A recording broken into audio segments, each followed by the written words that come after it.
Alright, how loud is that? Okay.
Oh, right. Also, I muted myself.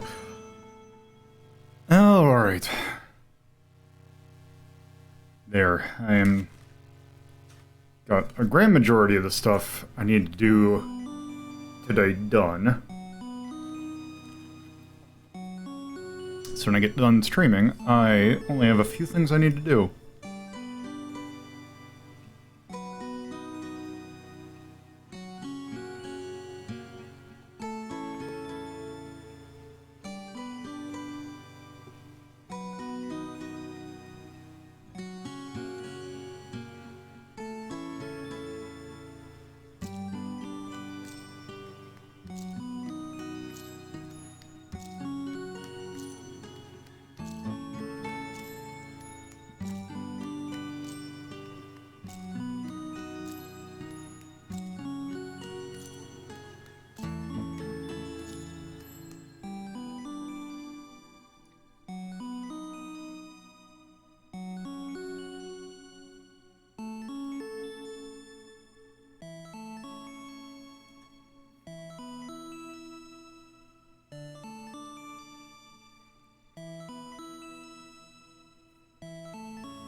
Alright, so let us go ahead and get this show on the road. Also, I can get rid of that. Hello, and welcome to a Sunday edition of Retro Rank Rhapsody. Today, this is just a... this episode started out very small in scope when I originally planned it, is that I really wanted to take a look at the PlayStation Core and the MiSTer, because I've done a few episodes on the MiSTer now. It is kind of my retro gaming platform of choice now, and I just wanted to, you know, I like playing with it. It is a fun little thing to toy around with, so I just wanted to do another episode on it. And one feature about it that is very much in, that's being very anticipated for it, is a upcoming PlayStation Core. Because, you know, this thing handles a lot of platforms really well. And just adding PlayStation, which adds a lot of really good games to it, is just another cherry on top of a pie that already has a lot of cherries on it. So, I want to take a look at that. However, with most hobbies, I decided to, because it turns out for the MiSTer, because it is like this weird open source project, there's a lot of little add-ons and such that you can add to it. So I have been looking into some of those add-ons, and I have actually acquired some and managed to actually get some of them to work. Another thing that I have acquired for it is something called the MT32 Pi, which is basically it's a little thing that you attach to a Raspberry Pi, and it has like a little LCD screen on it, and it's some hardware, and it utilizes the Raspberry Pi to emulate a Roland MT32, which, if you're not familiar with that is a MIDI synthesizer, I believe. I'm not exactly sure what the term is, but what it does is you would usually you would plug these into computers mostly, and in fact, I don't know if there's any consoles that support it, but I think the MSX might, but that's a weird console-ish computer. But yeah, it's a device that plays MIDI, and I have gotten that working. So we're going to take a look at some Sharp X68K games that support it, And also another thing that I got, which is the first thing we're going to take a look at, is something called SNAC. That being SNAC, the Serial Native Accessory Converter.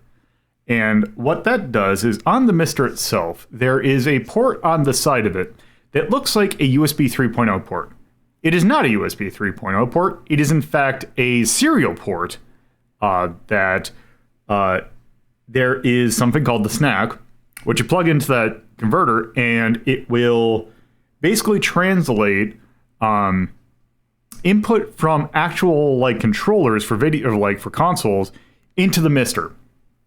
And I have acquired the SNAC and also 3 adapters for it. The NES adapter, the SNES adapter, and what they call the Genesis adapter, but it's just I think it's 8-pin. But it's that pin out that the Master System, the Mega Drive, and also the Atari platforms, and if they get it working in the future, MSX and a whole bunch of other computers support that. I think Commodore 64 supports it, the Amiga I think also supports it. So right now it's only working for a handful of things, but in the future, hopefully I can actually play Amiga games with an actual joystick on here. Regardless, we are going to take a look at some of the stuff. I'm going to play some games using the SNAC on actual hardware. And by that, I mean an actual controller. And we're going to start out with what is basically the most simple of the 3, or the ones that we're taking a look at. And I originally I kind of forgot that this was one thing that it supports because it's kind of hidden in the actual core itself. We are going to take a look at an Atari 2600 game. And the game that we were taking a look at is... not that. MegaMania. This is a game that came out in 1982. It is an Activision game. I believe the person that behind it was one Steve Cartwright, who would go on and, help found, he'd go on to help find Accolade, I believe, and also he would go and find electronic, or he wouldn't found Electronic Arts, but he would definitely do a lot of stuff for their sports games. So yeah, MegaMania. It is a pretty early shmup. It is an Atari 2600 game after all. There's not much you can really do with an Atari 2600. So you have a couple options. Four to be as precise. If I remember correctly, I believe 1 and 2 are there's 2 difficulty modes and 2 options for how your shots go out of your ship. 1 and 3, or 1 and 2 it's basically easy and hard of the bullet will follow your ship, and 3 or 4 is basically the bullet will just go on its path. I'm going to just play 1. And also, I apologize in advance if any of the audio balancing is off because I have to do this on the fly, essentially. So, if there is any volume issues, just let me know. Let me put it in chat. All right, let's go. Okay, also, I am playing on an actual Atari 2600 joystick, and man, this thing is not great. I actually was going to go put up a picture of it. If you're not actually familiar with an Atari 2600 joystick looks like, it's basically just a giant stick with a button on it. Well, the button's not on it, but the button's on this like square, this square base that it's on. And yeah, this is pretty basic. You're on a timer, and you just move left and right.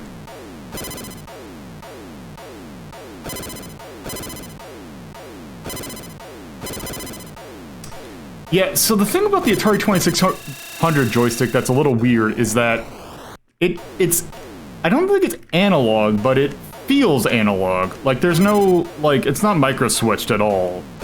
So you're just kind of moving it, and it's kind of stiff feeling. Nope.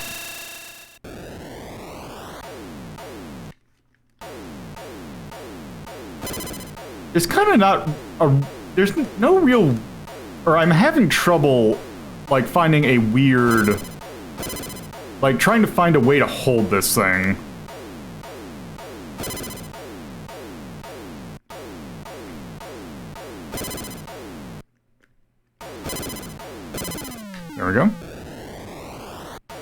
Yeah, and like all the enemies look like random objects. Like I always thought these looked like pickles. Whoops.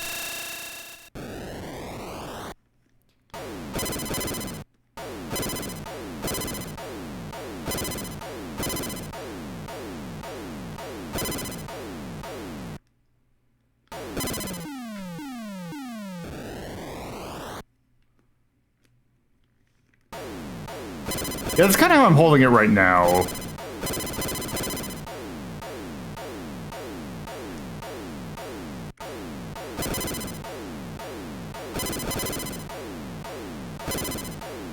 Nope. Alright, there we go. Let me actually go ahead and put that picture up for people.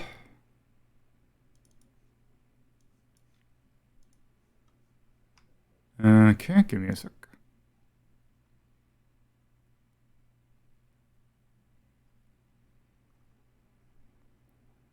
Yeah, it looks like that. Also, it kind of blocks out some of the text, but yeah, it's a joystick that looks kind of roughly like that. Let's move on to 3.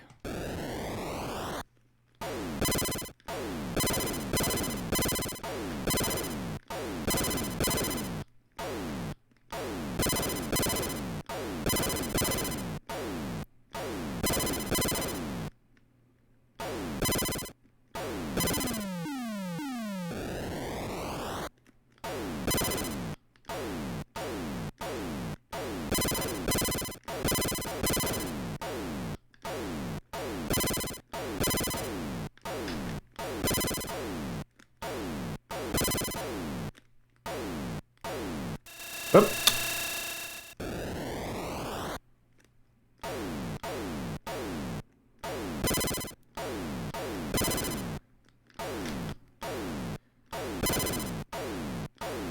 Also, I don't know if it's just the one that the joystick that I bought, but the button feels kind of unresponsive at some points.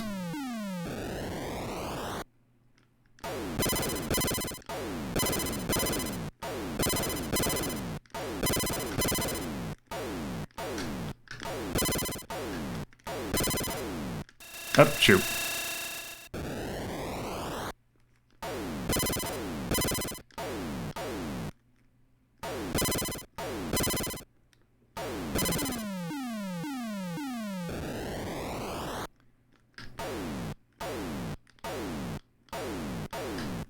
Nope.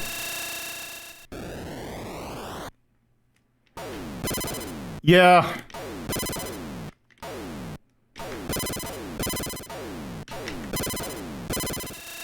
Nope. So the thing is also that I really want to sit down with, and I need to figure out if my MiSTer even has the components. I might need to add on to it. The Atari 2600 had a paddle controller that plugged into the same. It plugged in twice. It plugged in into the normal port of the 2600, but also in order to get the analog output, it actually it had a 3.5 millimeter plug-in like you would think for like audio stuff, and you would plug that into a jack on it. Now, apparently, this can actually you can get a jack onto it that's used for tape decks for the MiSTer. I don't think I have one, and I figured I'd just get some of these basic controllers, but that is also something I want to toy around with. So that's kind of MegaMania. It's basic, but it's still. I mean, it's a decent shooter. Not gonna say it's the greatest, but it's also probably one of the better 2600 games. So let's go ahead and rank that boy. Also, probably need to get my playlist going. Where's there you are. Nope, that's not it. That's it. Rank a playlist. There you go. Okay. MegaMania.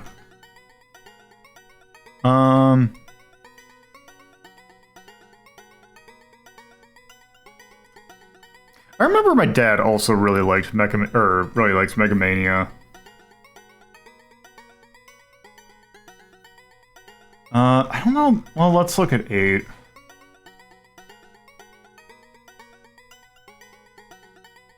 That's right up there with like the Chaos Engine Space Fantasy.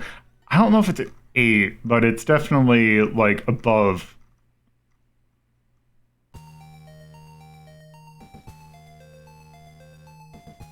There.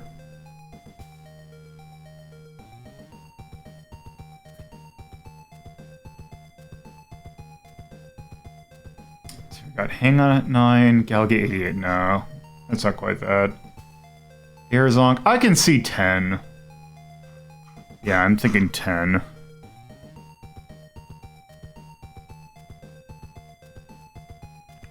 There we go.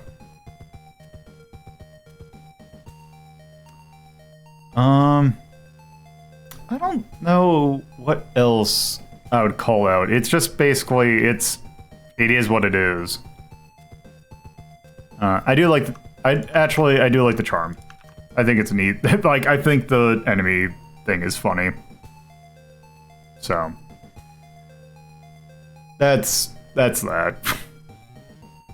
MegaMania. It's a pretty decent game. So, that's MegaMania. Now, let me unplug this. And go ahead and let's move on to the NES. So I have... where is... I got my adapter here. And I am going to play on... This might be semi-cheating. Well, I don't know if cheating is the right word. I'm not going to use a normal NES pad, because I feel that's one that most of my audience is probably familiar with. Also, I need to move. I'm going to move this around. So I have space here. I'm going to be using an NES Advantage, which is essentially it's an NES arcade stick. If you're familiar with the opening of Captain N, it is the controller that he is using in that. Also, a weird thing about the NES Advantage is that because you can swap between player 1 and player 2, it actually has 2 inputs into the NES. You basically just plug it into both ports. And it doesn't label which one's which. So I'm going to just put in this one. Hopefully that's player 1. All right, and then I need to turn on here. Actually, I'll just go ahead and show this off. Oh, actually, I did one thing. Let me go ahead and get a picture of what this looks like.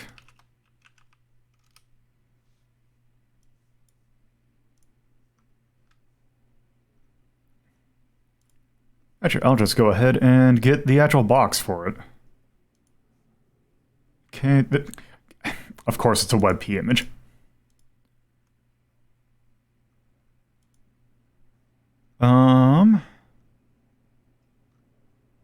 Let's see. There we go, that's a JPEG.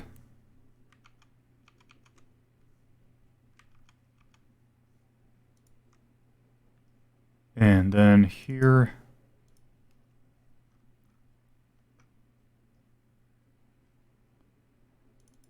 Yeah, this thing. Let me check, does it? Okay, it's accepting input, so. The thing is also with the snack port is that it also allows input here, and then I go input periphery. Nope.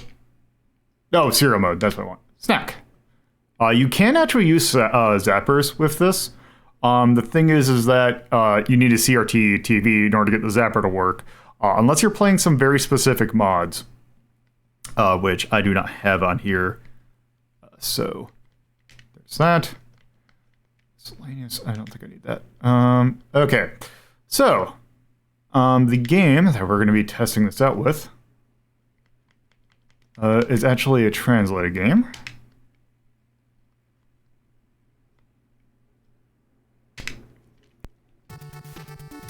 This is Robocco Wars, which is something like Chibi Robot, I think, or something like that.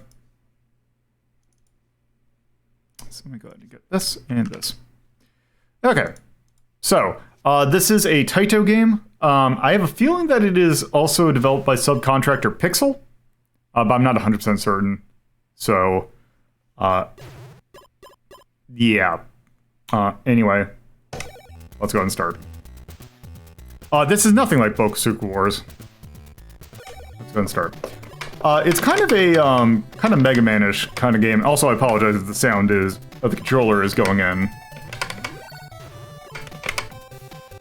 What's the... So does the auto fire work?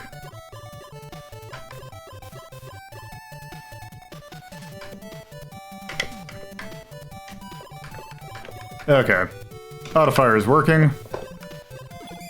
Also, my favorite thing is that this has what a lot of third-party controllers has is the slow mode, which is really frustrating. We are not going to be playing in slow mode.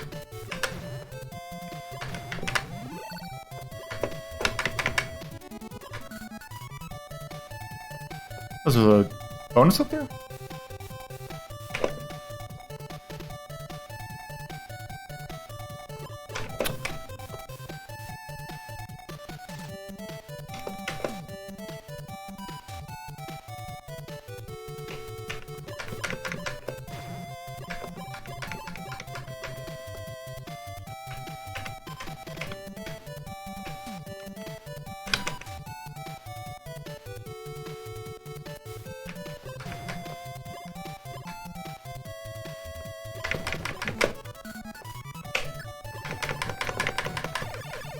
Oop.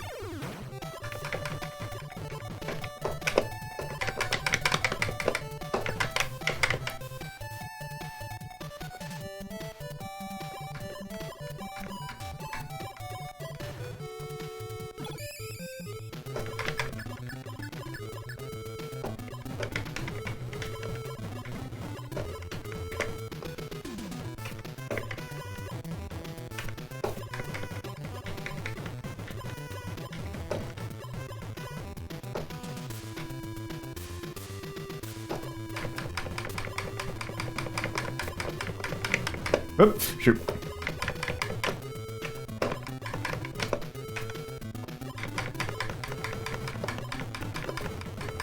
There we go.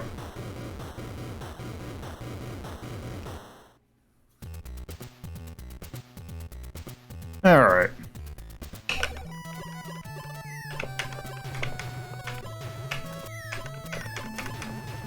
There, and now me actually using the arcade stick is a little bit better.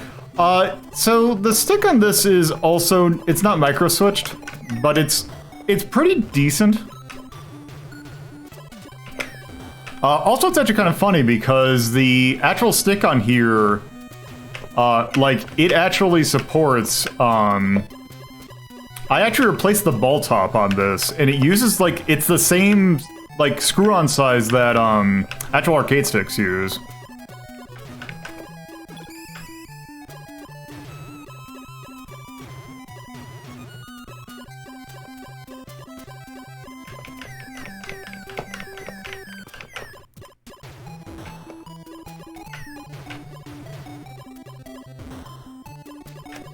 Yes, this is very much a cute 'em up.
Just immediately got a health up and then immediately lost it.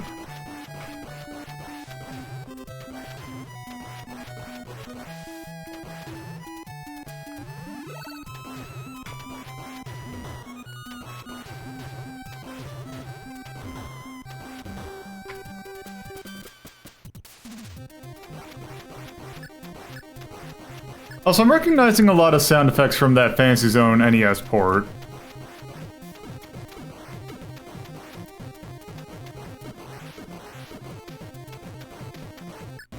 There we go.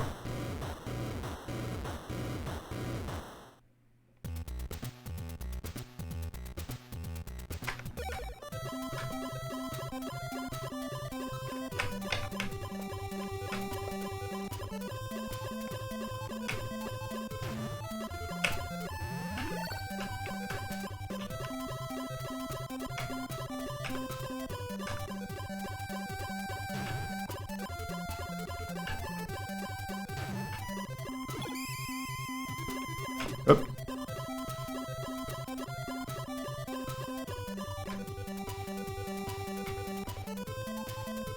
The jumping in this game feels really weird, but it's not terrible. It just feels weird.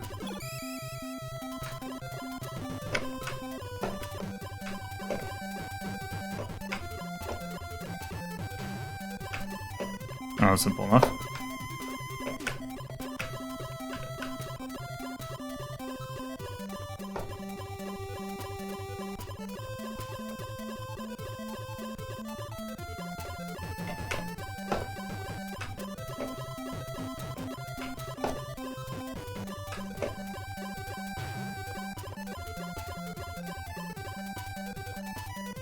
Yeah, you do fall pretty fast.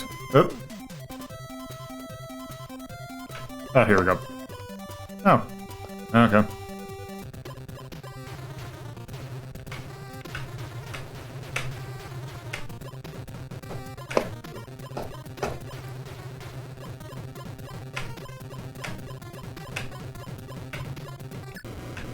There we go.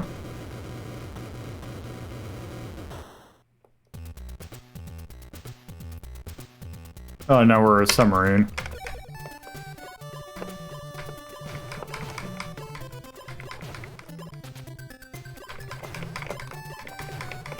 But yeah, this controller is... Oh, and then I can shoot up. Okay.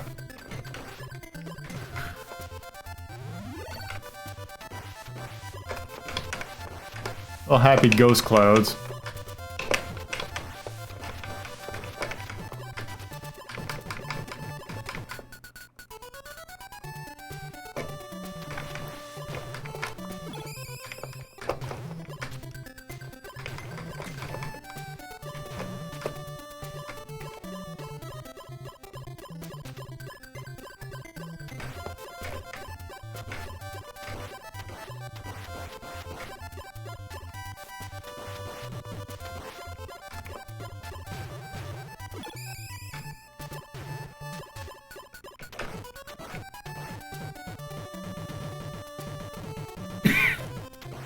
Okay, I don't think I can kill those. I don't know what to understand the point, then, of the upshot, because it doesn't seem like... you can, you know, shoot things. Now, the core did work. It's just I am switching in between using, I'm showing off the fact that I'm using an actual NES Advantage. Play those.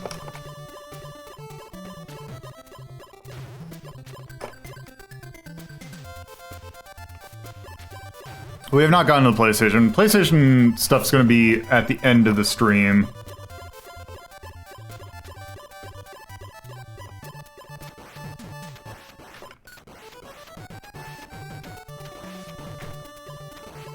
Yeah, I do think that this is the best NES controller.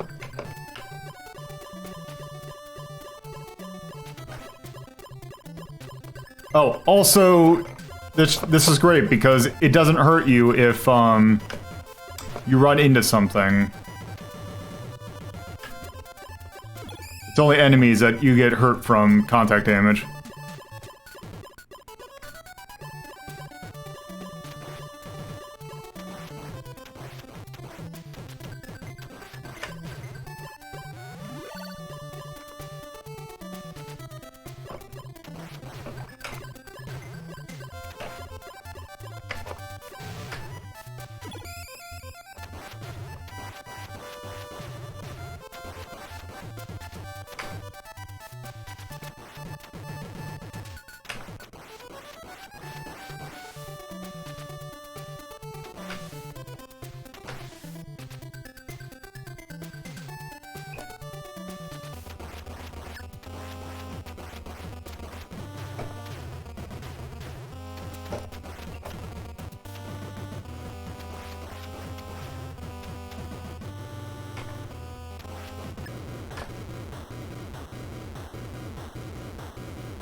Rainbow syrup.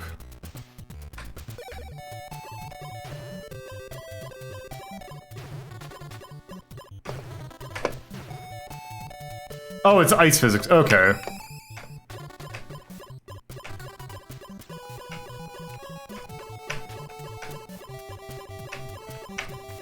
Oh. Oh.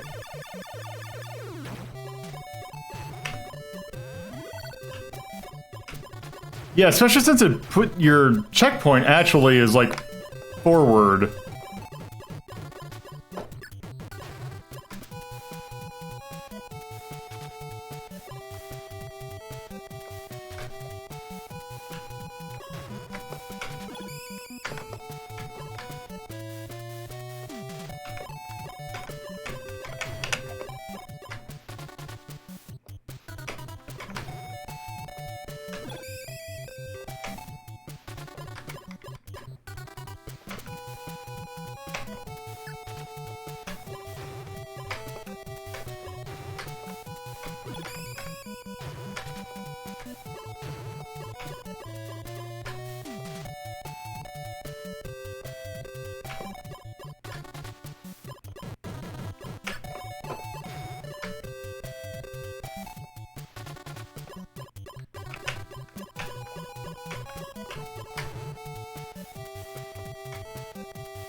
Yep.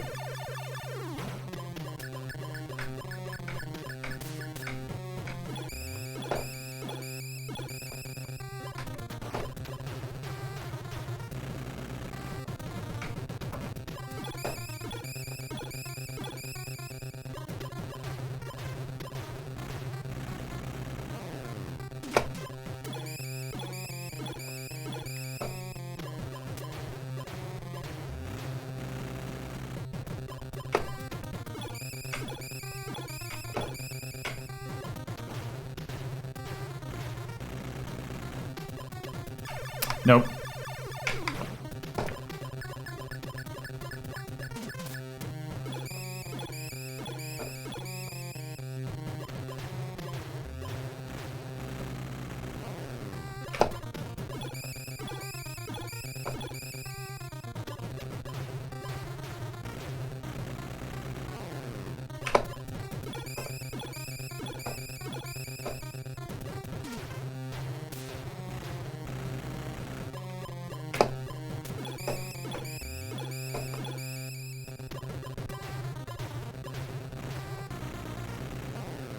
Nope.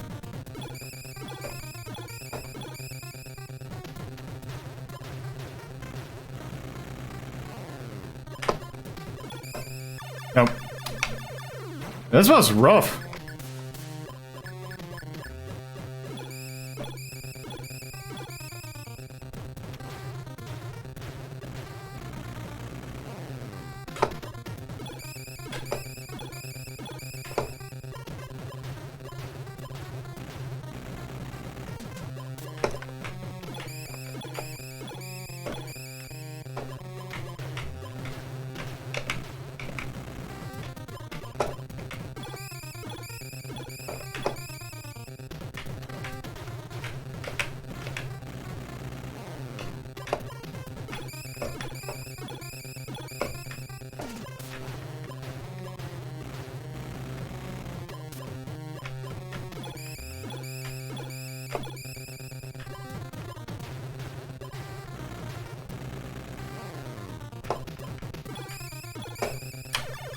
Oh, I'm barely doing any damage to it.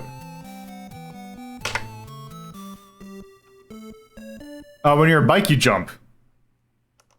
Oop. Okay, and then that just start over. Oh, and you lose all your stuff too. Alright, I think that's a good enough look at Robocco Wars. It is a pretty neat little game that That also, I probably should have mentioned, that was only Japanese only. And that got translated by Stardust Crusaders. So, good job. Let me take a drink. Alright. So that is a pretty solid game. I would at least give it, like, at least an 8. Let's see. What do we have at 7? Tower of Heaven. What action games we got? Sonic 3 Knuckles, Solomon's Key, Shipwreckers, Rennie Blaster, Pac-Man 2. Yeah, something about this is just Hammer and Harry. Yeah, this is 7 territory. Like, it doesn't do anything particularly well. It's just very competent at a lot of things.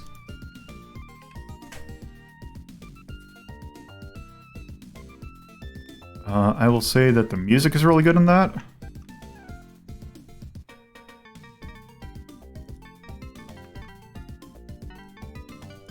I also like the charm of it. It's very cute.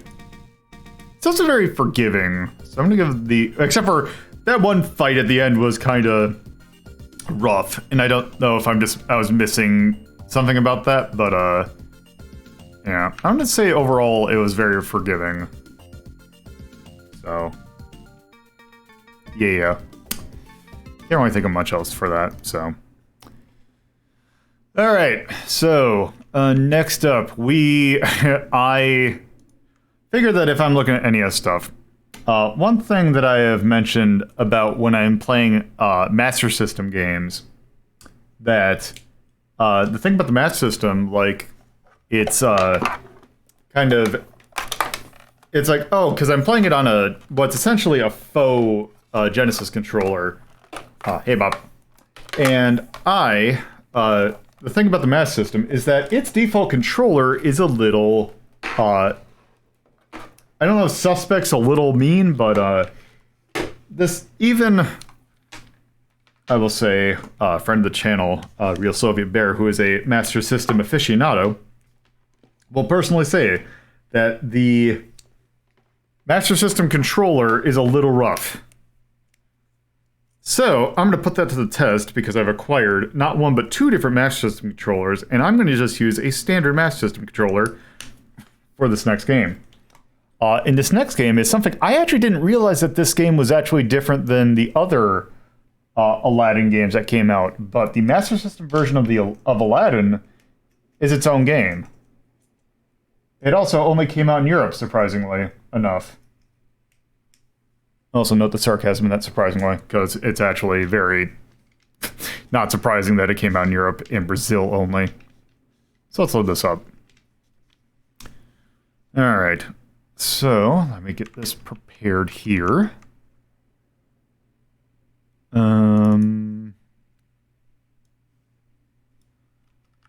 This is Aladdin. This is Aladdin. Alright, so might as well show off what it looks like when you're setting this up. So I'm going to change the image so that if you're not familiar with what a Master System controller looks like, it's essentially the same form factor as the NES, with some notable differences. Oh, whoops, I didn't actually download a Master System controller picture. Let me fix that real quick.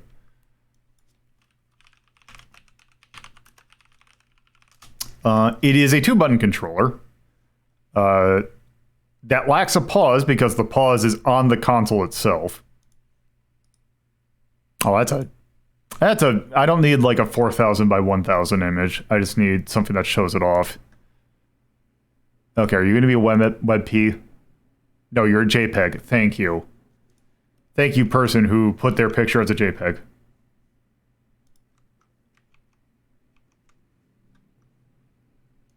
There we go. There's a Master System controller. 2 buttons and the D-pad, which is not technically a D-pad, it's the control pad. It is a giant disc, essentially, that has a little hole in the thumb. And, yeah, it's certainly a thing. So, I'm going to turn this on by doing this. Okay, so input, cereal, snack. The one thing that's nice is because if you want to do pause, you need another controller to basically have a pause on here. You can have it, and this is kind of heresy for if you're going to do true Master System thing. You can have it so that it's you hit both buttons at the same time and you pause. This actually causes problems with some games, so I'm not going to turn it off. Namely because it turns out you sometimes might need to press both buttons. And I'm not certain if this game is one of them. Also, one thing that I will say about using a snack adapter with this is the fact that you can't control the menus with it. With the controller, you have to use another controller or a keyboard. So, Europe, Aladdin.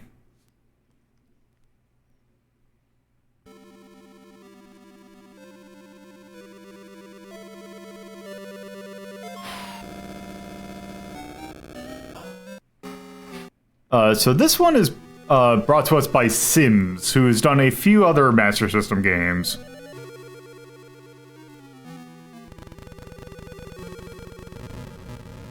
That Cave of Wonders looks really weird.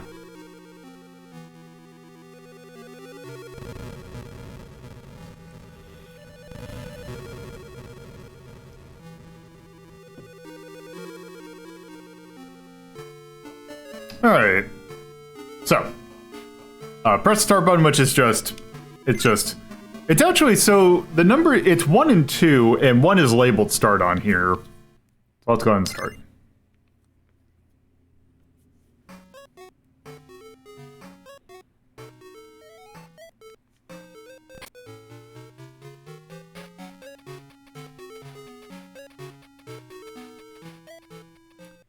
Okay. Oh, right, this is like a runner. Okay. Your jump is not very high.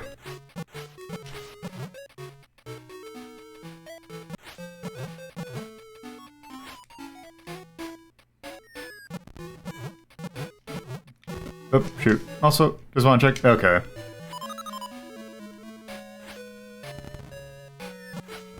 So yeah, if I want to pause, I need to press the controller that I have to my side.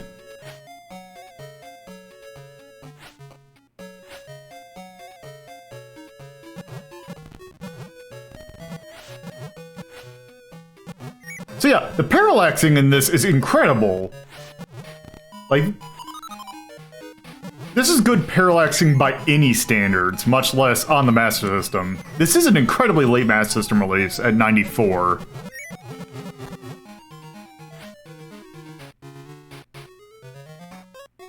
There we go.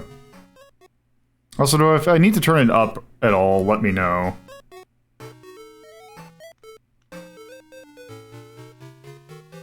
You better be able to pay for that.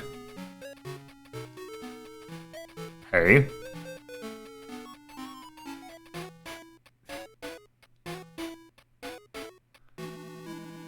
So yeah, also this game, like, actually does a lot of the beats of the movie really well. Like, if I think this oh, here we go.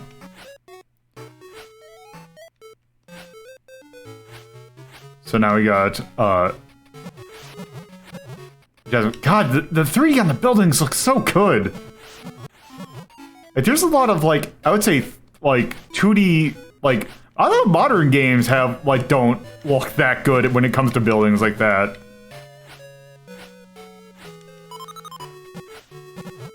This is incredibly well done.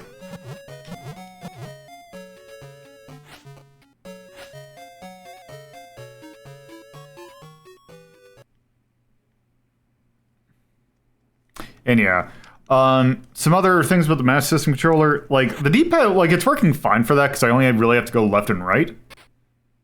The buttons, I will say, no, this isn't. This is on the MiSTer. Oh, is this on the collection? I don't think it is actually. You don't seem to know how dangerous Agrabah can be.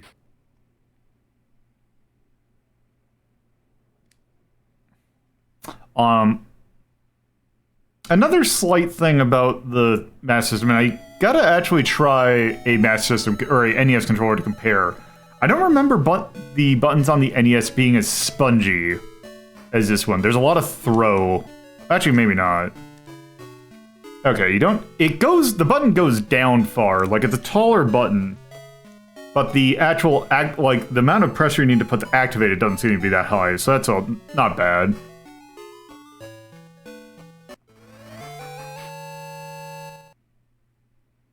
Do you trust me? Yes. Oops.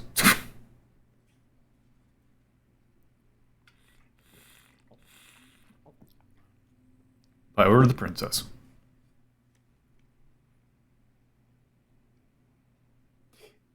That sprite looks a little weird to... Oh, wait, no.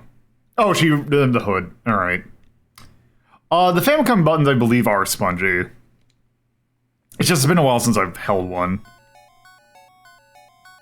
And also the fact that this is a Master System game, the coloring in this is really good. Actually, I'm curious. What options do I have?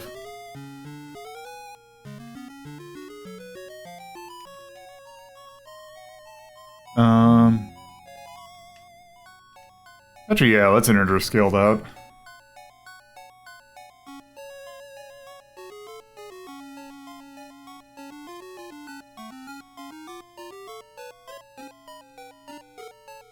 I don't even think, like, the SNES version had this many cutscenes in it.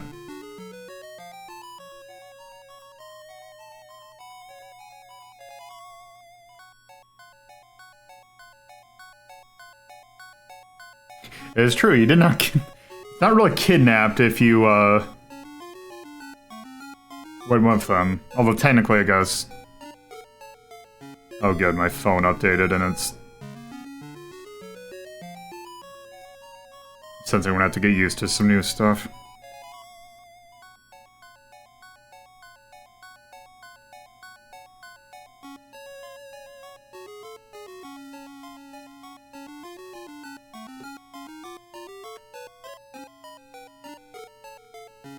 How could you? It's like, look at Jafar. Is that not like...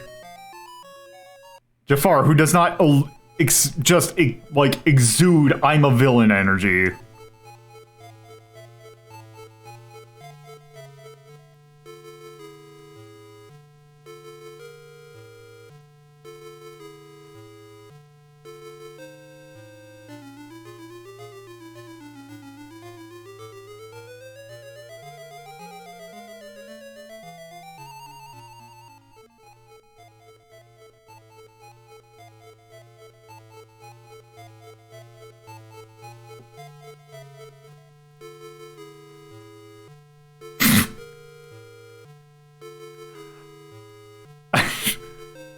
I never thought about that, but no, that actually makes perfect sense.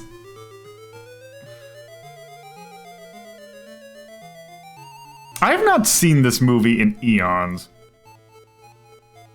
I think this movie was just... Well, no, I wasn't. I was 6 when this movie came out. I think I might have seen this in theaters. I know the first Disney movie I remember watching in theaters was The Lion King.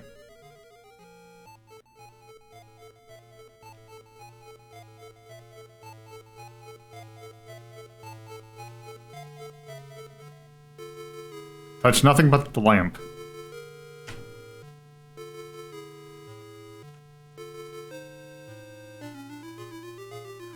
I mean, the thing with that is, I actually try and avoid Disney stuff. Oh no, the guy is evil.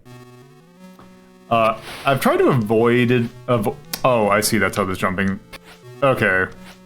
Avoid more mainstream stuff, but I do need to do some of the other stuff, so possibly.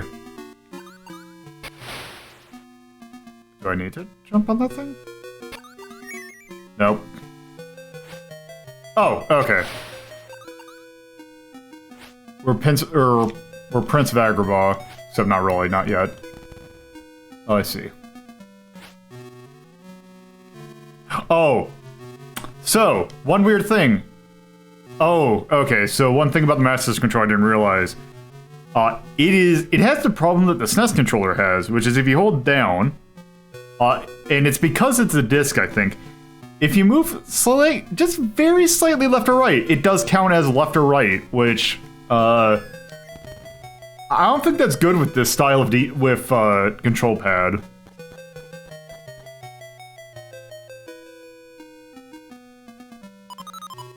Also, it always weirds me out when I see okay.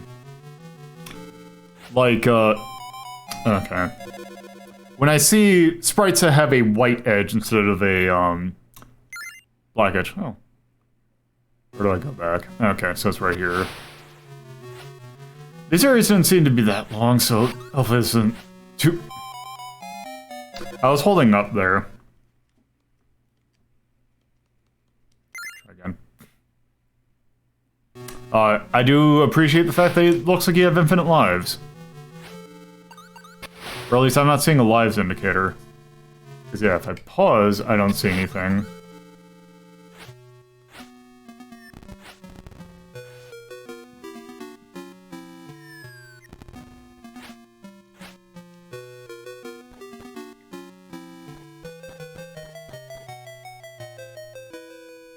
It was nice the fact that I played I had a power-based converter for my Genesis.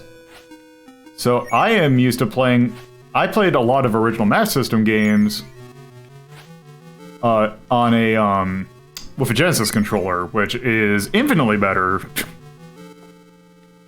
Okay. Okay. Down? Oh, I see. Why can't Aladdin crawl?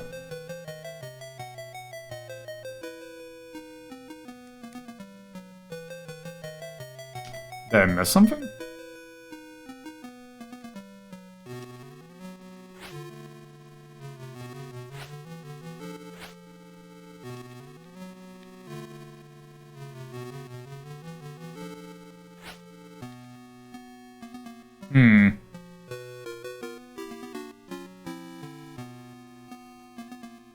I think I screwed something up. Oh. I don't think there's a slide. Oops. Oh, I died.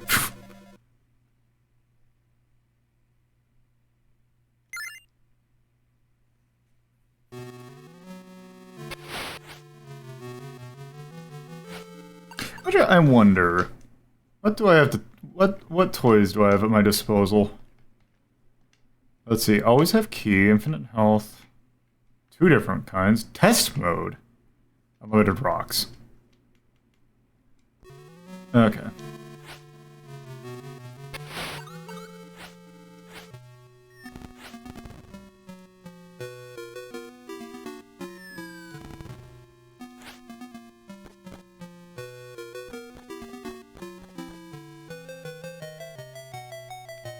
Actually, I don't even need that.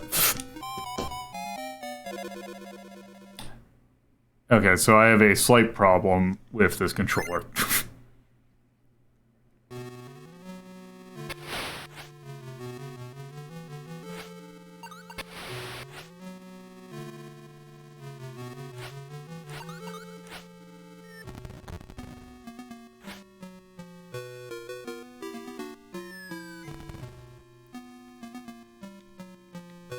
Come on. I'm gonna give this one more attempt, and then I'm going to break out something else that might help me out. Do I have to jump up or something?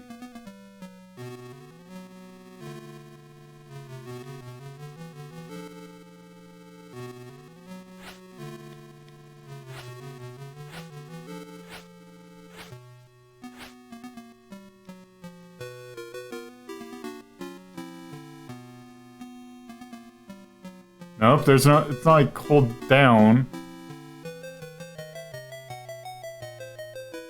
And you don't mash it. You don't have both buttons.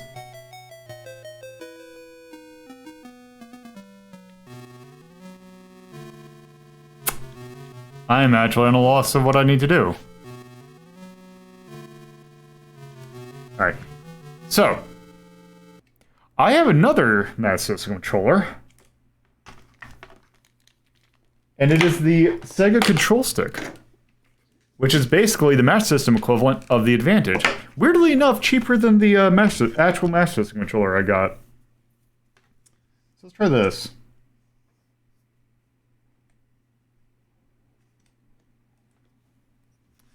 Okay. So it's working. So let me get you a picture of this thing, because it does something interesting that I've not seen a lot of controllers do.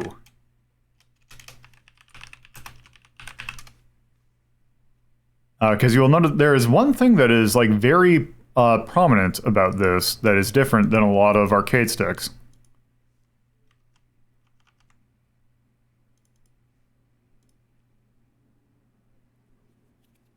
Also, Master System controllers actually, because there's little rivets. Well, not rivets, but there's little things on the actual like the thing that like give you some textures for when you're pressing certain directions.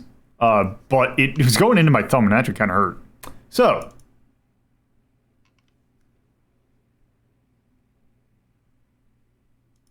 this is the control stick. The thing about it is, the actual movement, the actual like control stick is on the left or on the right. Okay.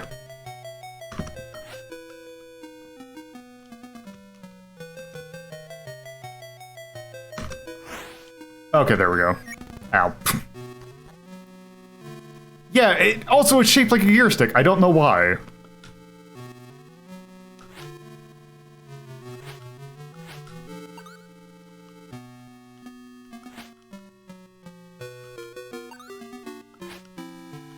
Oh.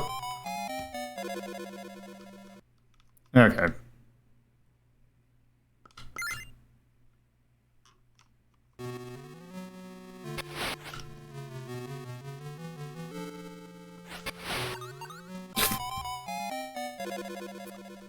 Also, this thing's a little sensitive.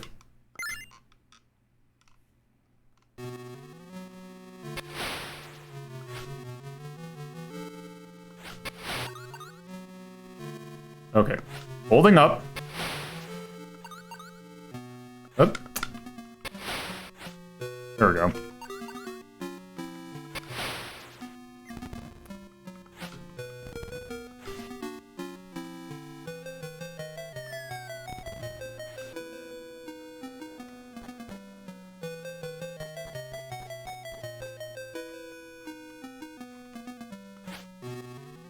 Yeah, I wonder if this was meant to be like for racing games and it just... You can do it for anything. Okay.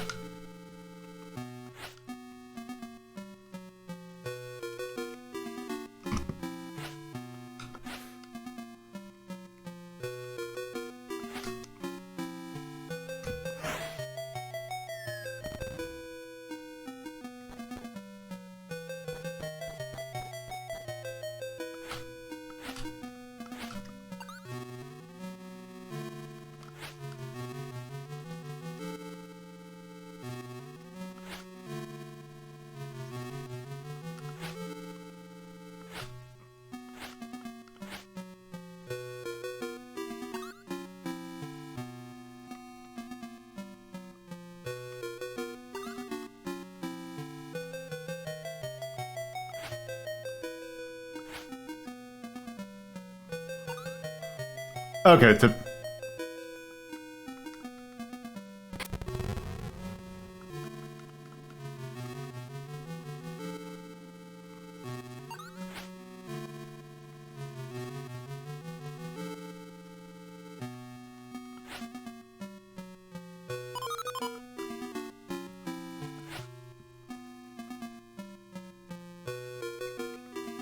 let's see.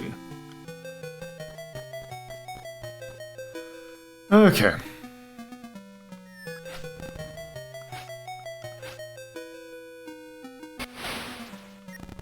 No.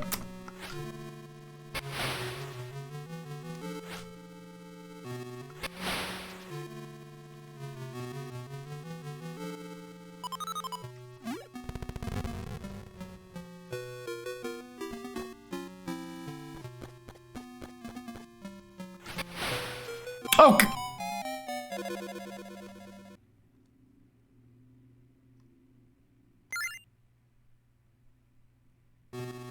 Okay, good. I was hoping that was a checkpoint. Okay, is there anything over here? Ow. Ow.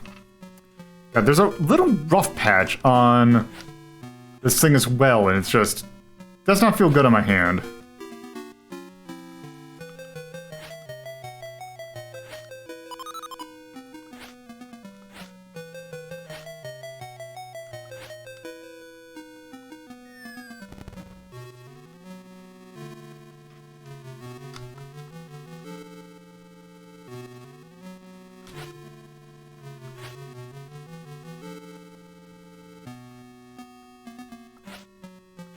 You know, I feel like there's a reason why you don't see, like, a lot of arcade sticks that have tops like this.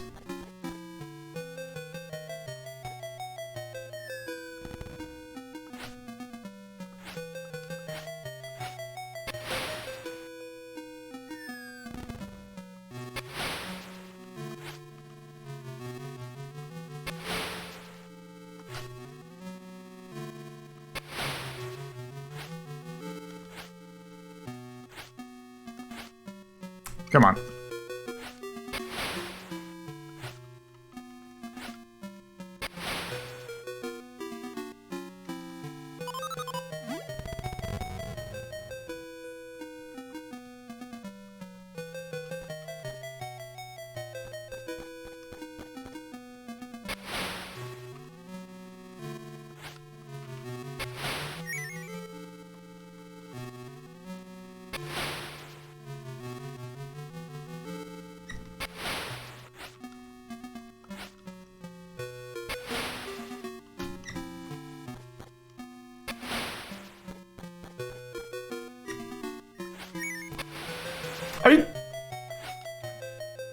Dick move.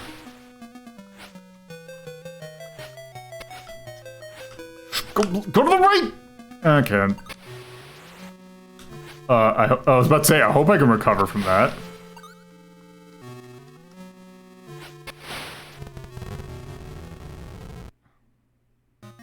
Okay, there we go.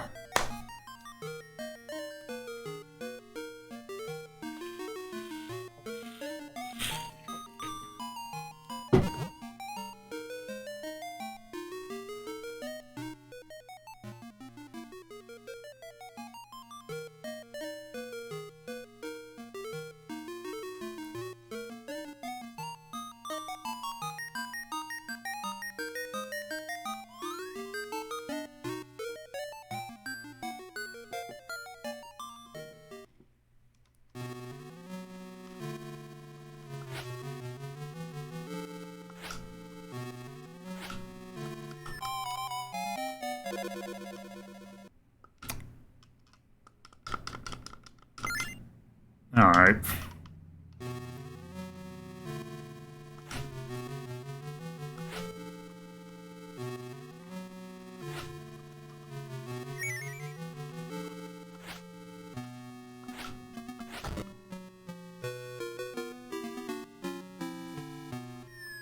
Oh, right.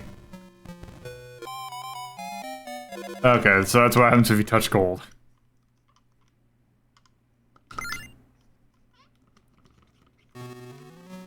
I wonder if I can actually unscrew this. Okay, no, I can't. I forgot what the jump button was. Whoops.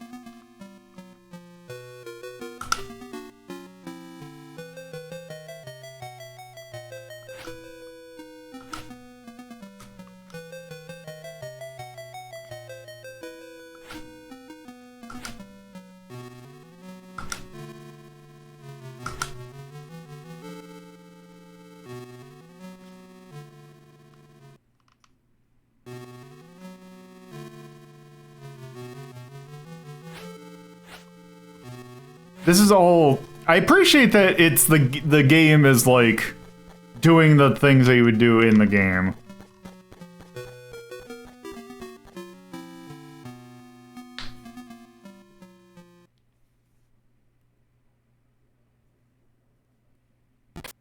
Oh no.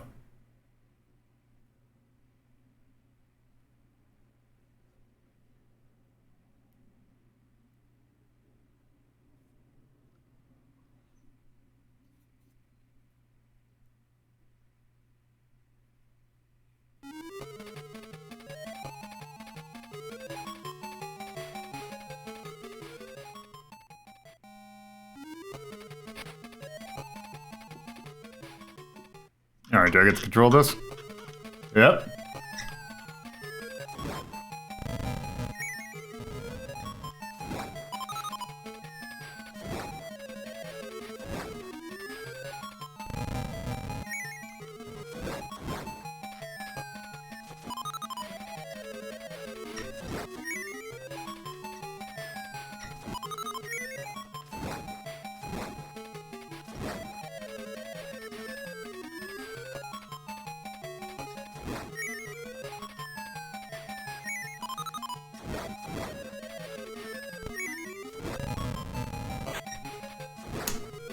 Oops.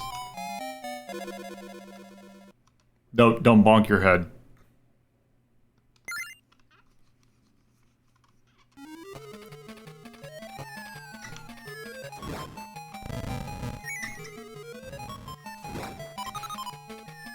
You can touch the floor, just don't hit your head.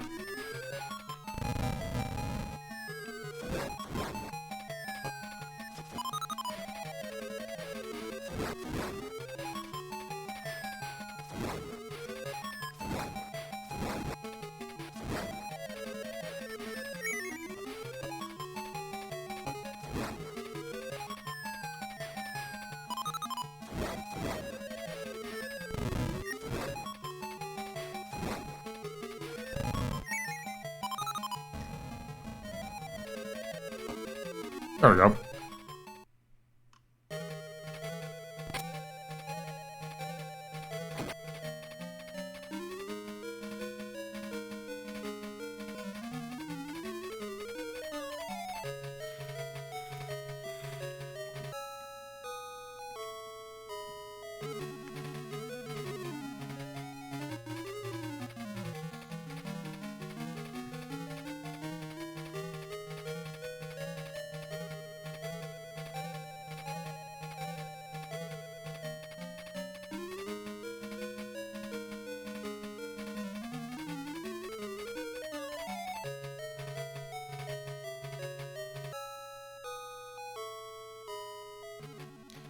Yeah, the cutscenes in this game are fantastic.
Yeah.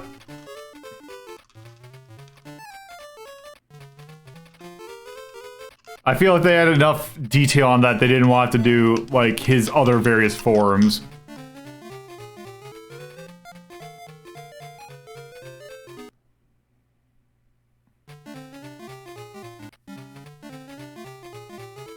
Also, I'm pretty sure this game does something that the other people who made Aladdin games should realize, which is don't make the genie section playable.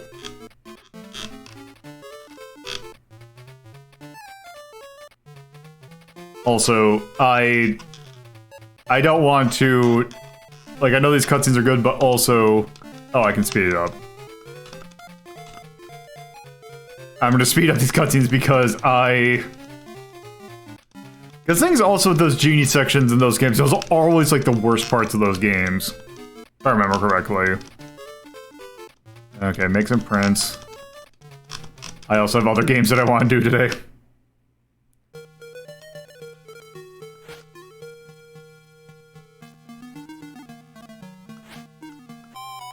Oh, I see.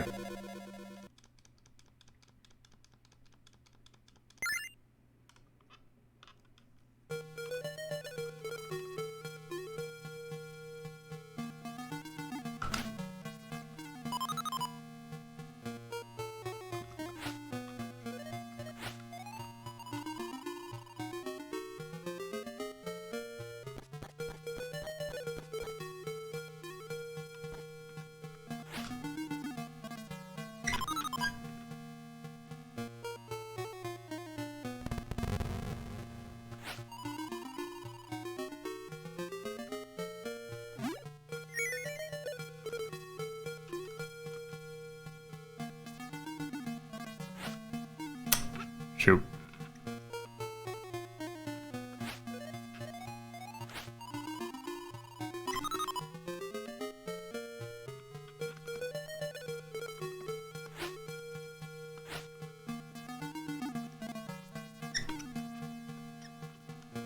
Okay, where's the... Can I not go down these stairs?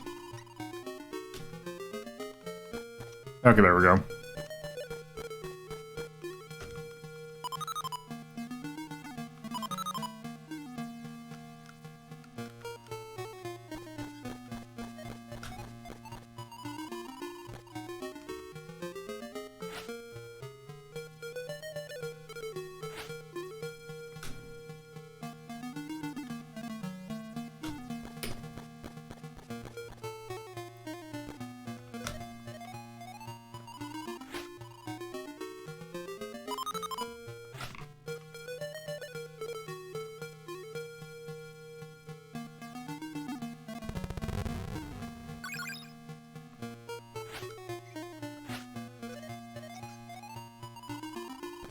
Come on, there we go.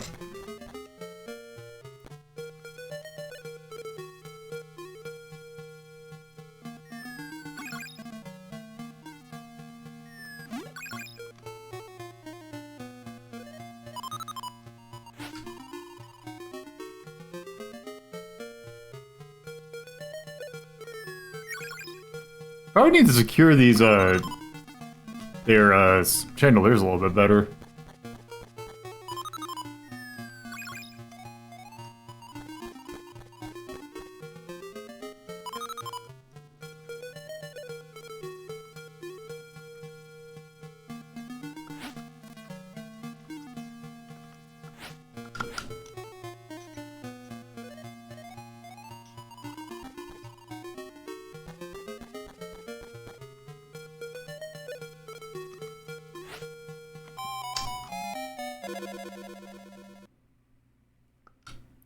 Do I lose all my rocks?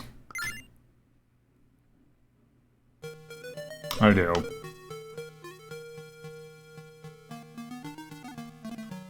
Can I do this? Oh, it doesn't.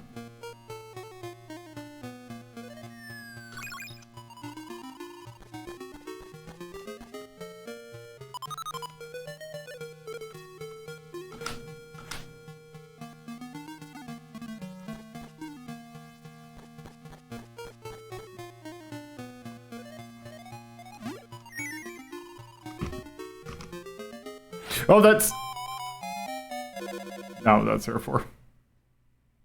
Alright. I'm looking at the clock, and I think that I've played this for quite a bit. Actually, what happens if I say no?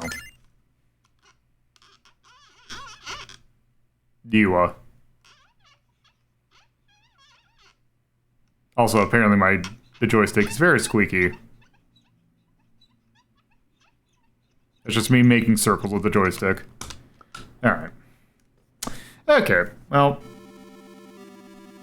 that game's pretty neat.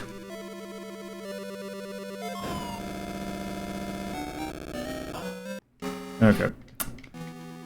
First off, though.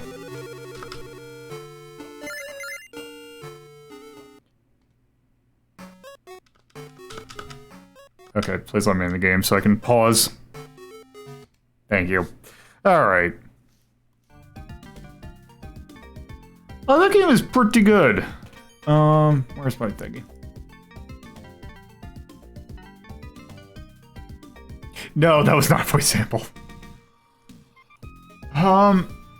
We have like, just based on what we played last Robocco Wars, I feel like that game's at least a little bit better than Robocco Wars, but definitely at the same thing. I'm thinking 6 for that. Oh, that's not a 6, that's a 9. That's a 6. Oh no, I'm saving WarHawk till the almost end. Let's see, Robocco Wars. This is Aladdin. Put a lot of charm into the cutscenes. Everything else, I'm not gonna say the control is bad, because I don't think it was necessarily bad. It's the fact that the Master System controller is bad, which is where my control problems had. Because I think if I was actually using a different controller, I feel like it was actually pretty fine. And I think, like, it was a little tricky at first, but I think it's overall pretty fine. I am gonna actually, say yay. Where's the camera? The amount of cutscene in that game was actually kind of fascinating. But yeah, so I think that's good for this is Aladdin for the Master System. So our next game that we're taking a look at is actually also a licensed game. However, this is a Japanese property that is licensed. In fact, this franchise is actually very important to the Master System as a whole, because this is where the Master System got the design from its light phaser. And we are talking about Zillion. Zillion, Red Photon Zillion, I believe is what the anime was called. We took a look at the game a little while back, and it is a very tricky, kind of impossible mission, kind of a hellscape of a game that I know has its fans, but I really am not a fan of that game. However, they made that game, I guess, did well enough that they actually made a sequel to it, and that's what we're going to take a look at. And this one is just a bit different.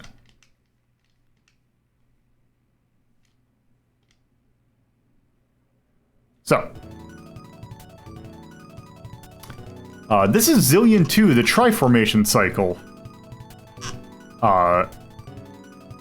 And yeah. So, as you can kind of see here, it's much more of an action game. Also supports FM sound. Alright, let's go ahead and start this. So we were playing as JJ. And I'm still using the arcade stick. It is really weird to move my right hand and do the button stuff on my left. Okay, actually, I'm having to okay.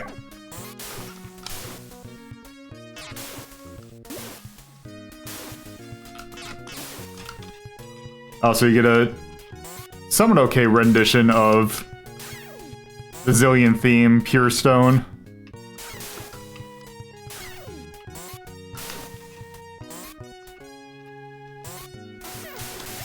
Nope.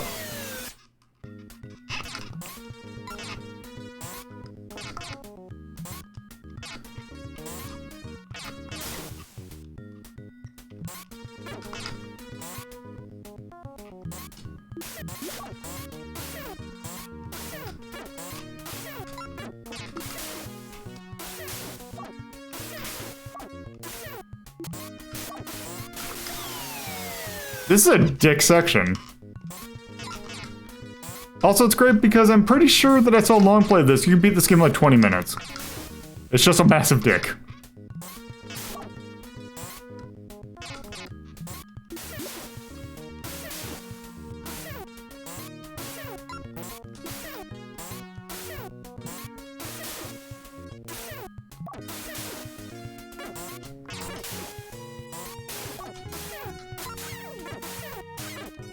Okay. I don't know, let's try that again.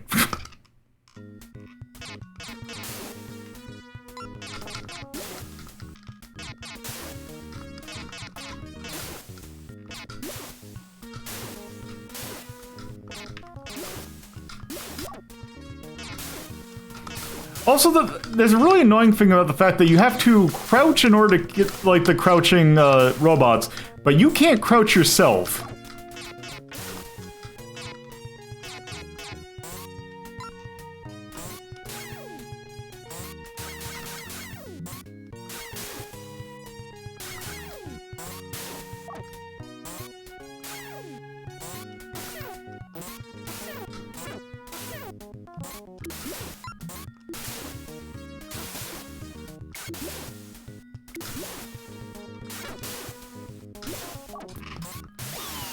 God.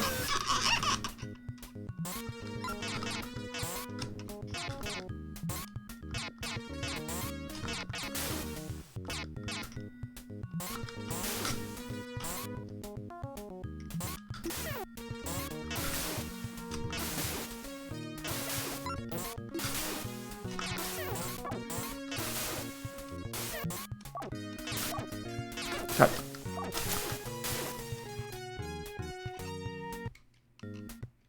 Okay.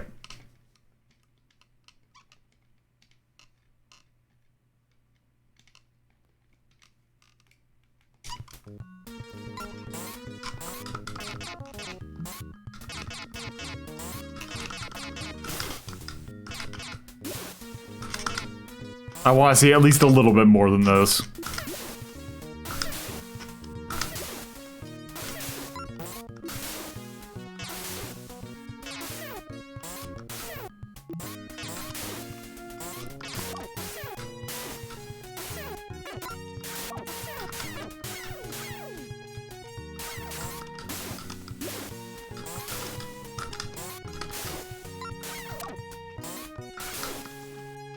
Wait, how do I even get to that one life thing?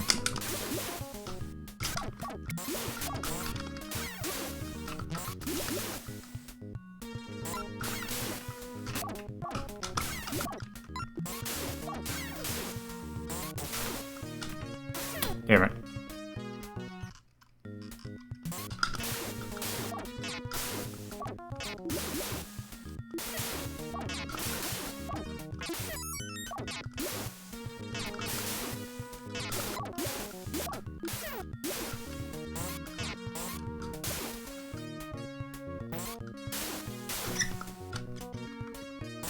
Like bastard Opovas.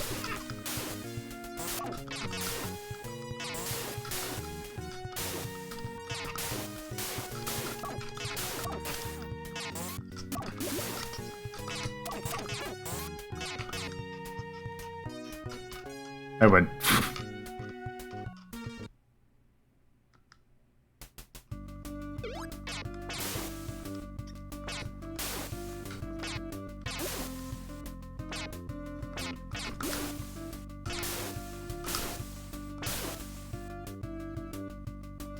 Oh, I see.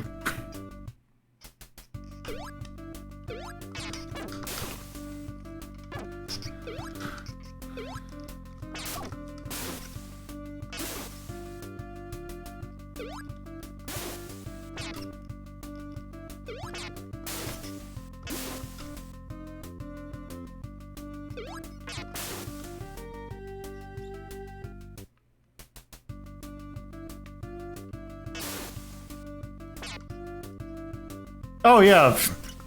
No, that's just JJ. Oh, damn it. Just field goal at that one.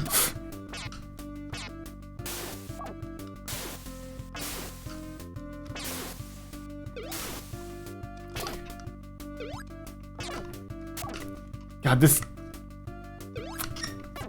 controller's terrible. Oh, hey, it's Apple.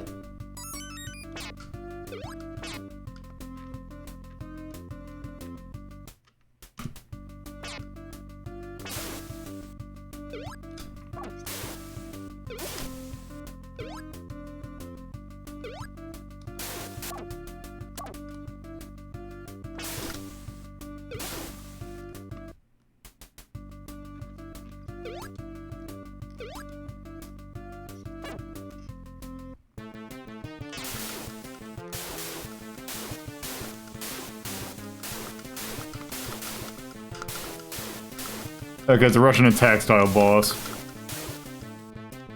I won. I think. I won.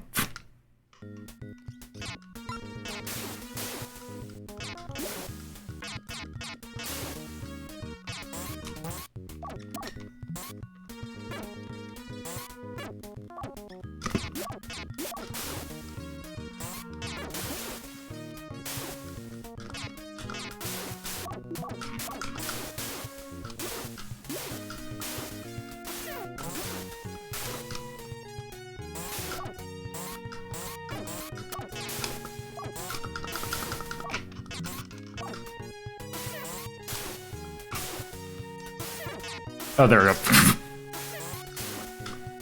That didn't feel great.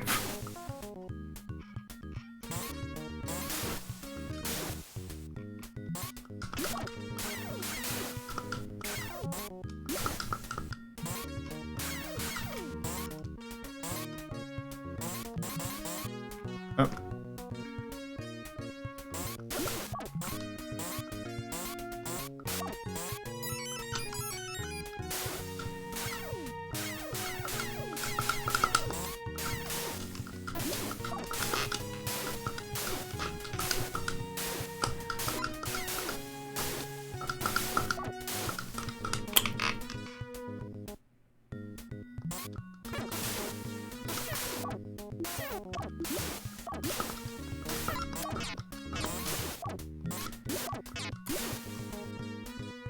You know, I think I'm good.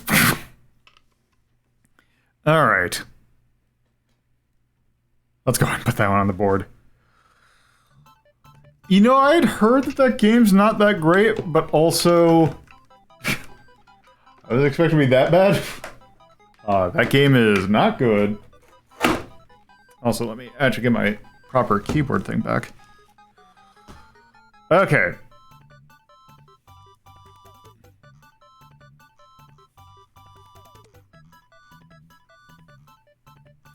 The anime I'm kind of curious about. I actually got the Blu-ray set for it recently.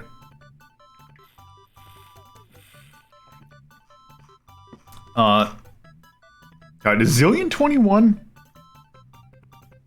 Where did I put Zillion? I know it's low. Or did I put it in 666?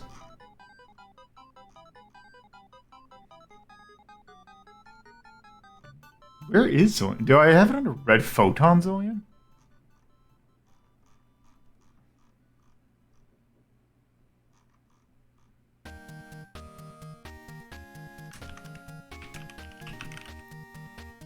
Oh! It's off the board. I must have taken off and just didn't put it back on. Well, anyway, it's a different kind of game, so it's not, doesn't matter.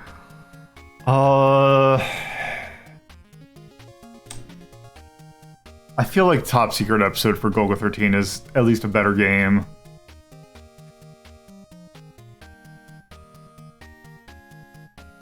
You know, those things in Fire... Yeah, this is reminding me a lot of Firebam. I'm thinking 19.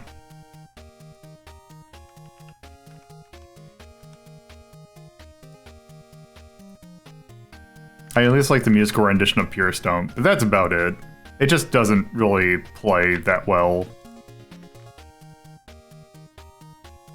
It is just not a very good game. So. Alright, so. Next up, time for me to play with something else. And now I don't have to deal with any more controller fun. I just gotta actually pre-assemble I gotta get this thing working again. Come on.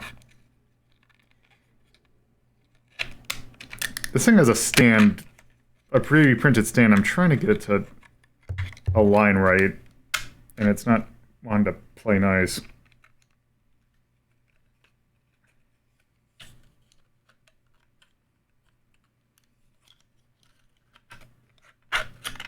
Trying to figure this out. Is that it? Because this is aligning with something.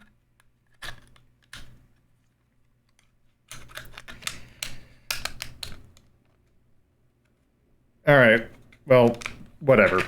So, we're going to play with some MIDI. Now... Okay. Here we go.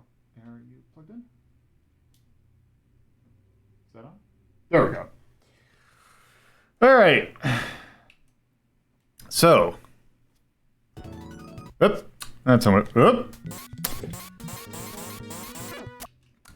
That's definitely not what I wanted it to do. Oop. Oh, I'm gonna have to get that later. Anyway, next up, let's play some Sharp X68K games using the MT32 MIDI thing. And the thing we're gonna show this off with is actually a part of an arcade game that we took a look at a long time ago. When we were looking at Namco games that, we were looking at Namco Museum Encore.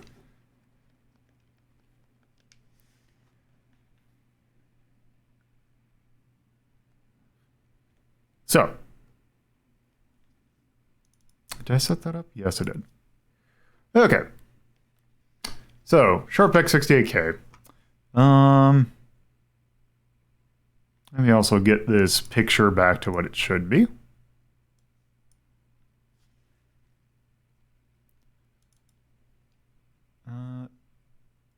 Emotes.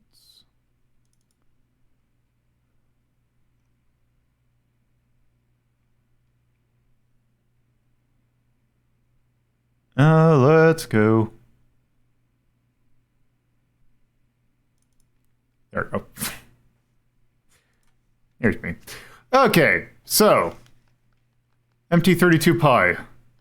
I'm going to turn on the LCD thing so you can see in that little top left corner what. Hopefully this didn't actually show any, like, obscure anything, but. Also, I'm going to turn this turbo on. So, let's play. Okay, is this one disc or is this two? Where are you? Motos. It's one disc. Set.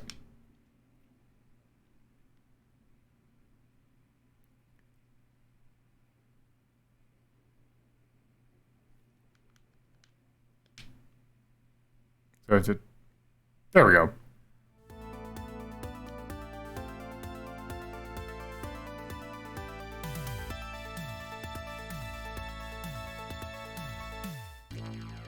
Okay. So, Motos. Let's go to configuration. Actually, I'm going to turn up there easy. Screen mount, I'm pretty sure this is 256 by 256. I think that's what we want. Yeah. And that's good. So, let's look at the music configuration. Because I do just normal music.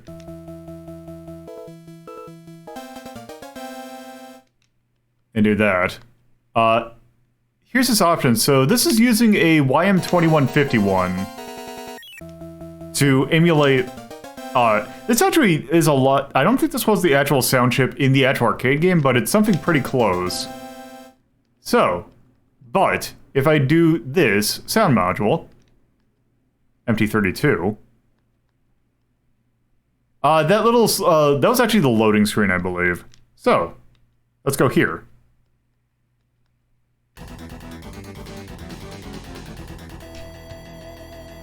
So now it utilizes the MT32 as a MIDI out.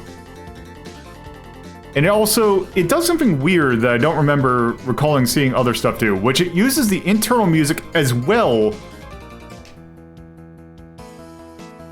with MIDI on the side.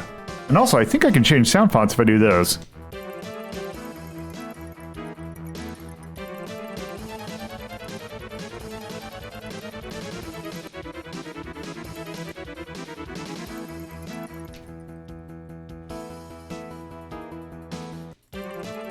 Whoop. Okay, I'm gonna just keep it that. Alright.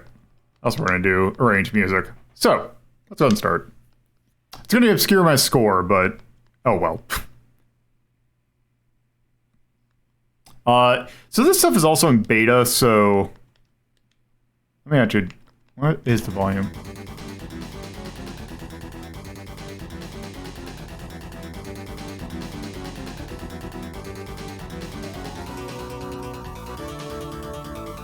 Yeah, unfortunately, I don't think I have the ability to change the volume that much. So, whatever. Let's just work with this. Actually, can I do... No.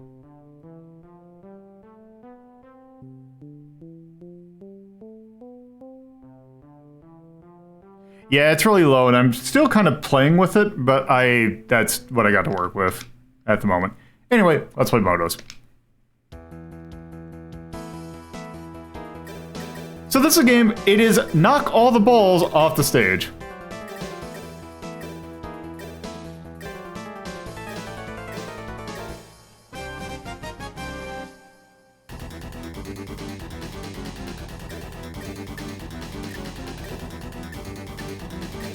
And this is pretty close to how the arcade game played. The music's obviously different, but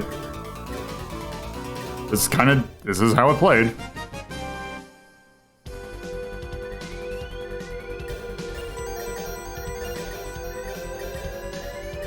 Okay, let's get the P.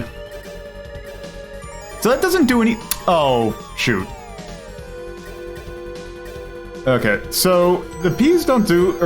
the power-ups don't do anything immediately.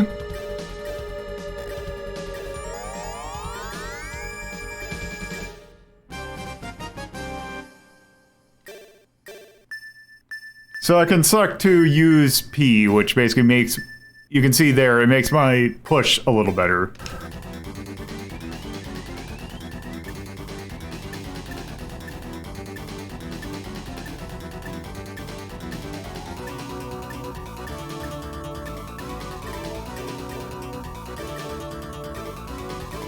Shit.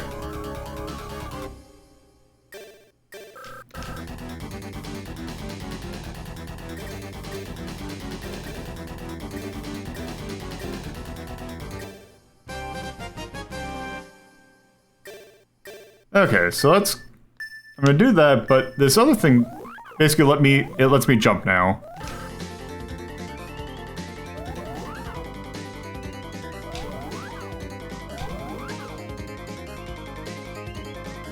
There we go. I do not have a speed boost. Let's go ahead and get some extra push. I don't think I'm gonna jump. That was a bad idea. I probably should have gotten jump. Okay. Oh, there we go. Okay, now they're normal. I got an extra life. I don't think I need to jump with these.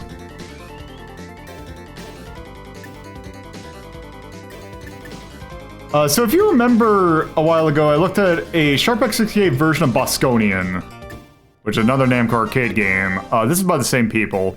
Dempa, they do really good port jobs for the Sharp X68K. I don't think oh, actually. Yeah, good thing I didn't use it.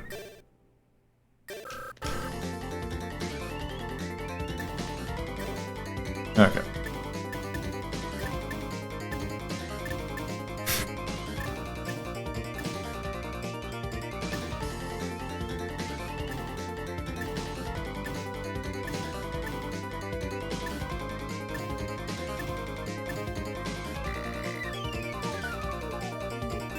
There we go. Ow. I think I probably should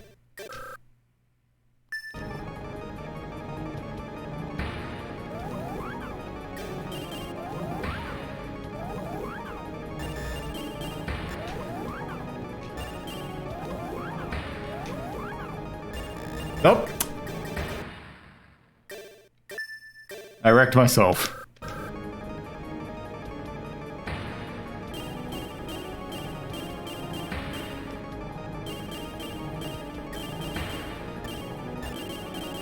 Okay. So the thing is with these big, like the big, like, orb right there, if you're one-on-one, you can eventually push them off, but nope. If you push or if other things are pushing you off, then it becomes a lot harder.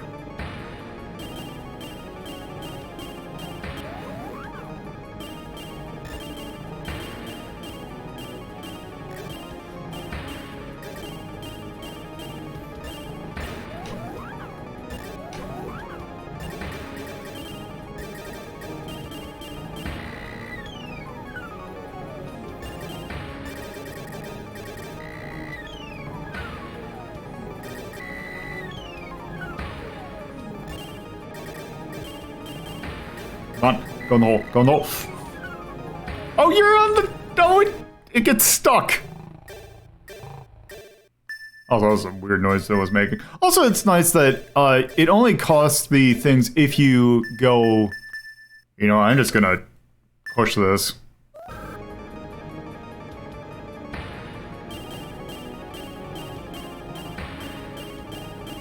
Just...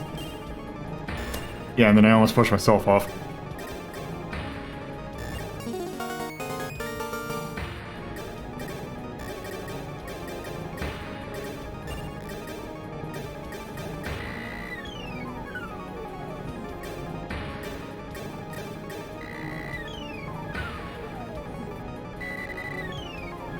There we go.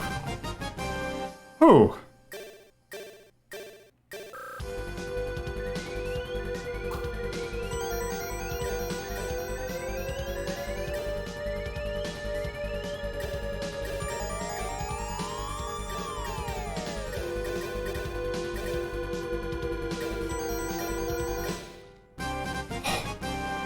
This hurts my thumb, though.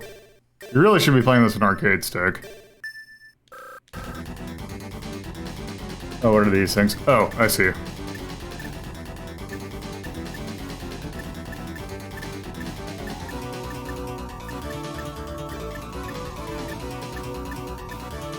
Oh, they don't like it when you knock their things off.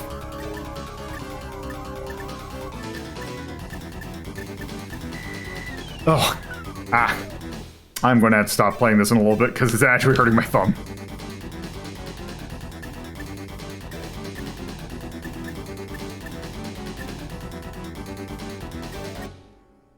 Okay, I need a jump for this.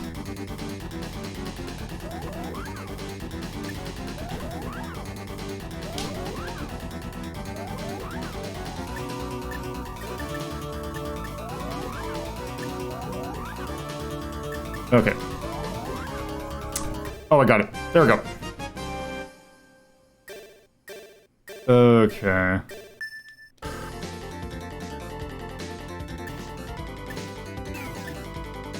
I think this was in the thing I like. This was rated like 13, which I think is actually that's a bit low for this. Like, I know this isn't like the greatest game, but also I kind of there's something I like about it, especially this port. And look at the music's really good. Oh.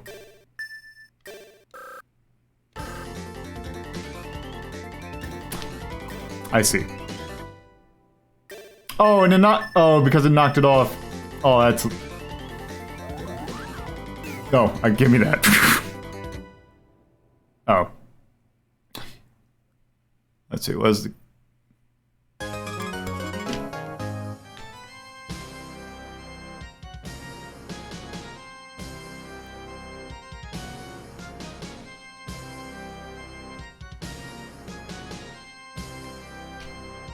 There we go. So yeah, that's Motos. It's a really kind of basic game, but also it's pretty fun. Also, I believe the music composition that was listed at the title screen, I believe that is also the same. That is also one of the composers behind the Bosconian arrangement.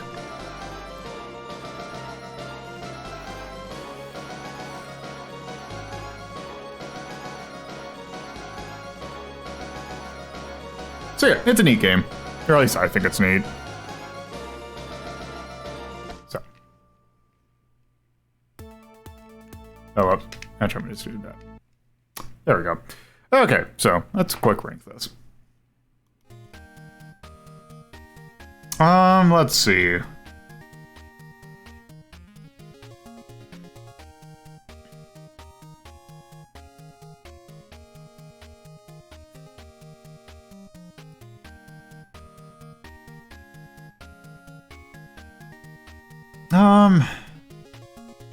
See, like Door, Burger Time. Yeah, I feel like this is in the like 9 category. It's pretty decent.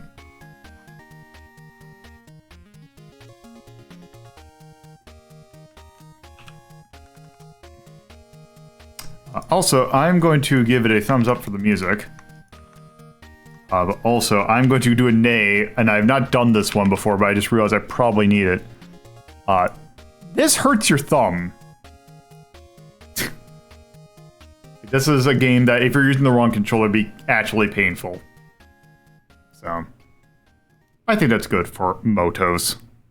So, there are a few games that are not ports that are for the Sharp X68K. And this is, I don't know if this is a if this is a Dojin game or if this is actually a game that was like, that actually came out. I'm gonna get it started in the background because this actually takes a little bit of time to load.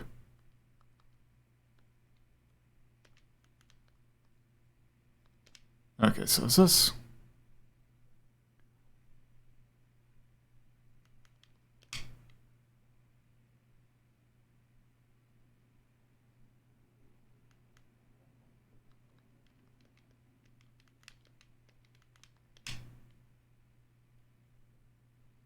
There we go. Okay.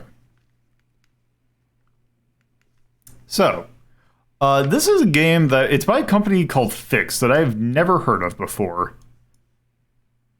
And this is just a neat little game.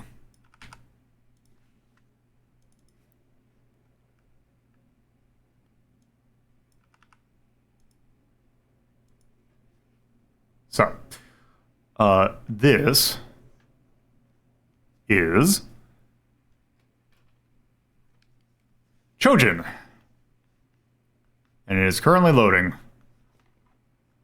I have it set to turbo, and there we go. You are setting extend RAM, now reading all data. Wait a minute.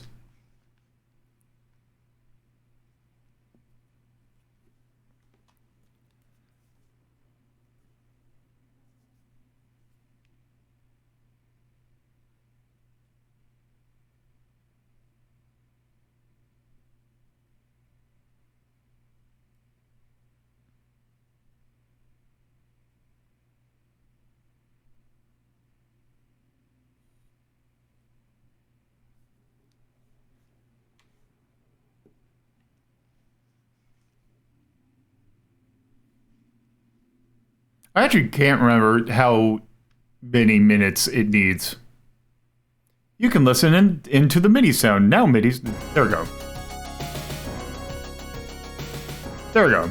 So Choujin, which is basically the Japanese word for Superman. But it's not Superman, it is just like a man who is super. And here is our protagonist. I don't know what his name is. Let's configure.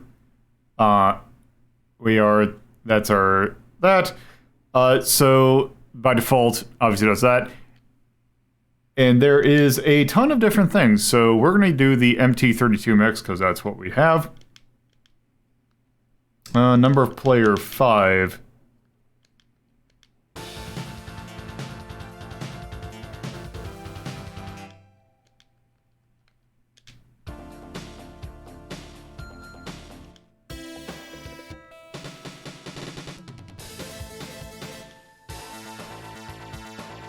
We got some decent music in here.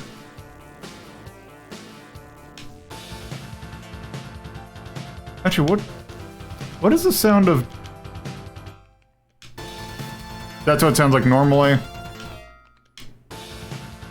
That's what it sounds like with MIDI. Alright. Let's start.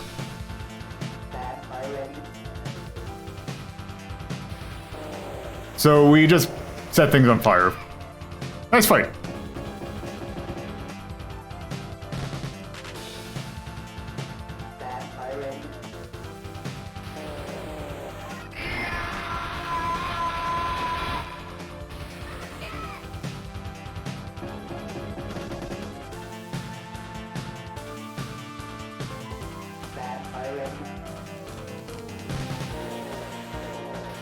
So it's weird that it's like you have to turn around. Oh, I died.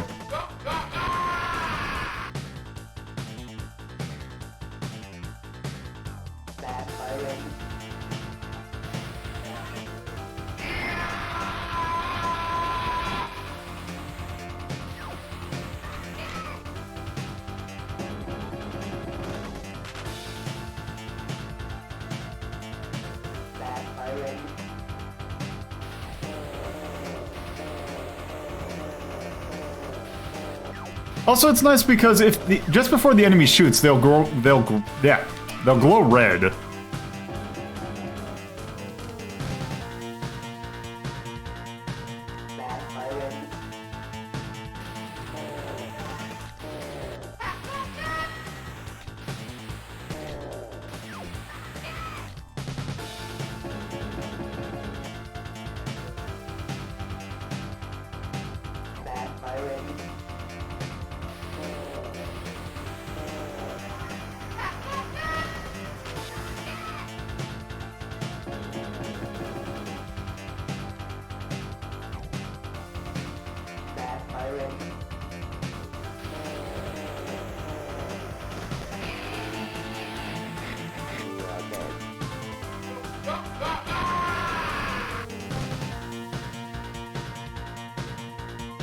I appreciate that when you die, you just run around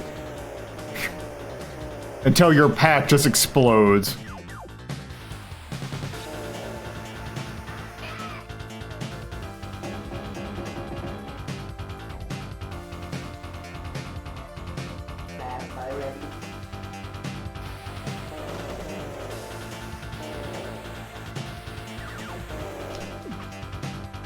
And you do have a shield for, like, dealing with, shots.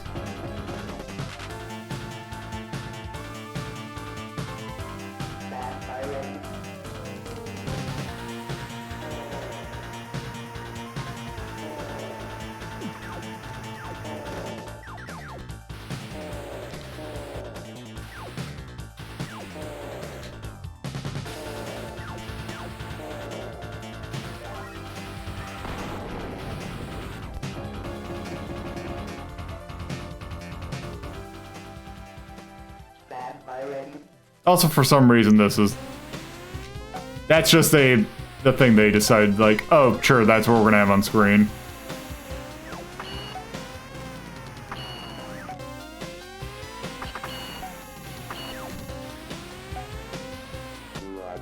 Nope.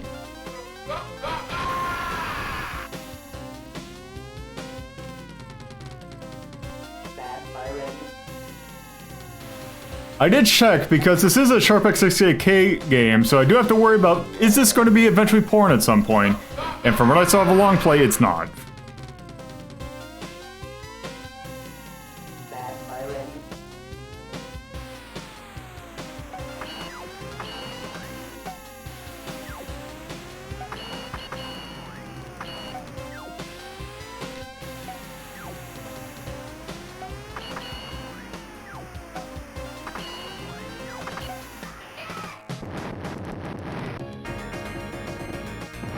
Very good, you destroyed the boss, but you can't rest. The battle is to continue. Fight on!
I do not think it is an arcade game, but the Sharp X68K is basically an arcade board, so it would make sense that it looks like an arcade. Oh, nope.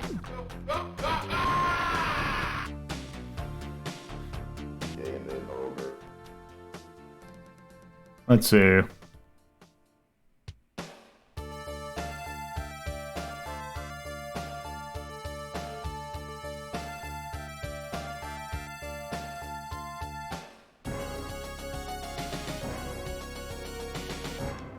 Oh, there's no continue. So yeah, that's Choujin. Also, one thing I feel like, because it's, I think, the thing that's most known on the Sharp X68K for having MIDI.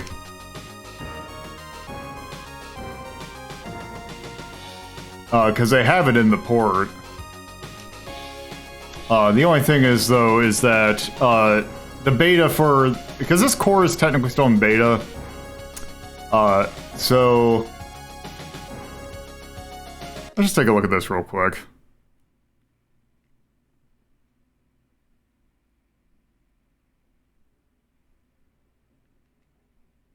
Oh, also I probably should have done this.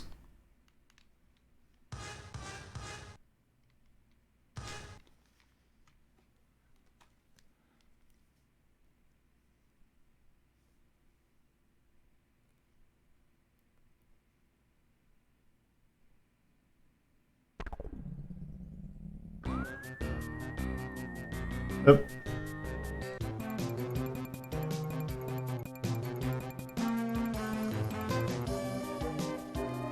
Trying to figure out which is...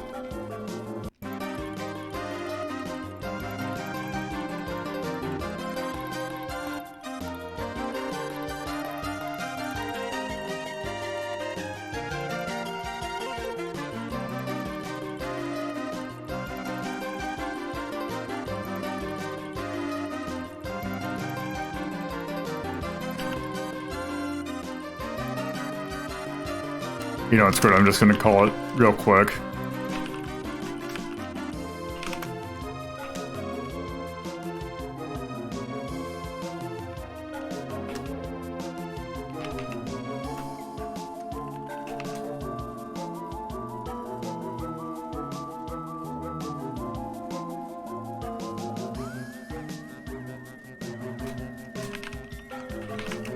Just a quick look at the music mode. Because this also at least has this at least gives you another, like, a sound test.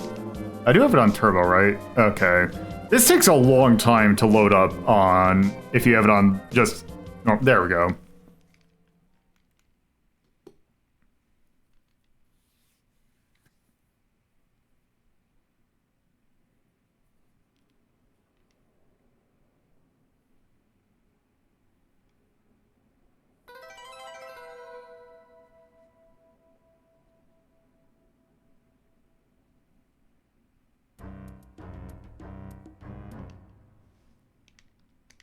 All right.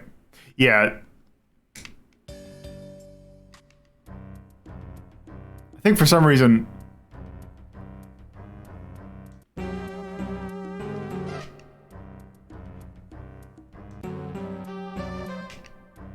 I'm trying to find... There's one that...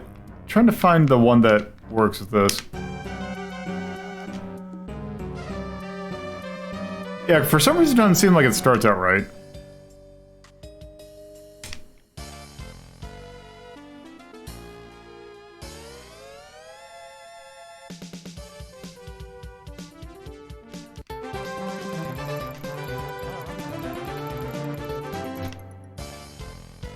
Yeah, I think that there's something up with... I think this core is in beta, so... It's missing some nodes. But yeah, it's weird hearing a like an official Castlevania game having MIDI support. Yeah, this is definitely something is up with this particular thing.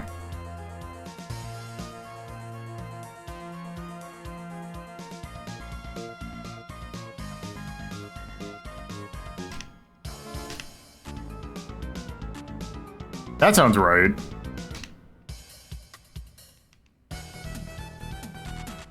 Yeah, I wonder if this is just a beta thing or if it's just the MT32 Pi.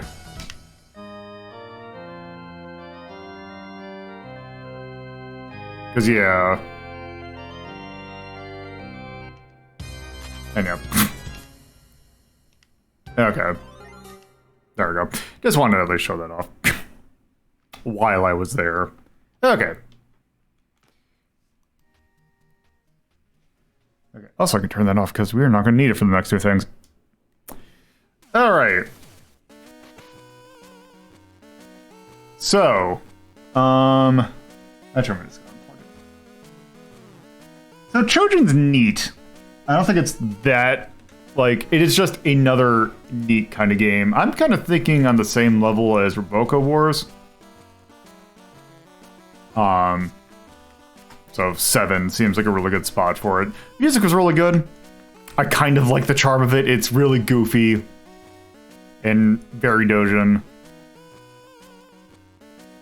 And I really don't have much else to complain about it. Or really mention good things about it. So I think that's good for Choujin. Also, I want to quick go because I want to make sure that we get enough time for these next two games. So, as I alluded to on the thumbnail, one of the key or very thing that people are looking forward to most for the MiSTer project right now is the fact that they're currently a PlayStation core in development.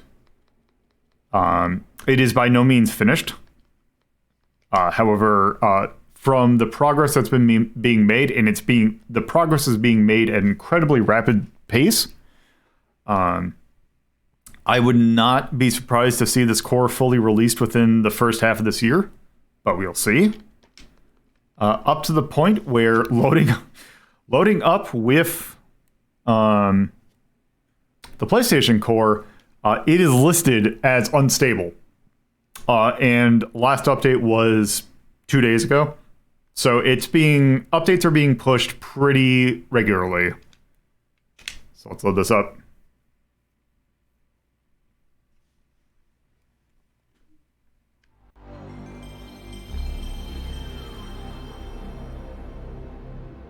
And yeah, it's a PlayStation.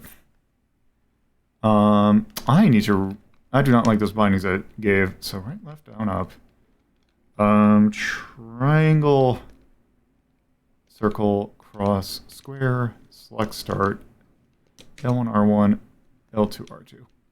And I do not have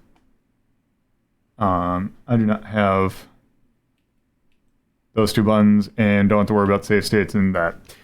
So, it's actually kind of funny because one of the things about cores is that a lot of it's like, no save states, no nothing. But the thing is, in order to get this to work and debug, they actually had to get save states working was like one of the first things. So this already comes with save state support, which not a lot of cores have. Also, it has cheats enabled, but it's a little finicky how to get it to work.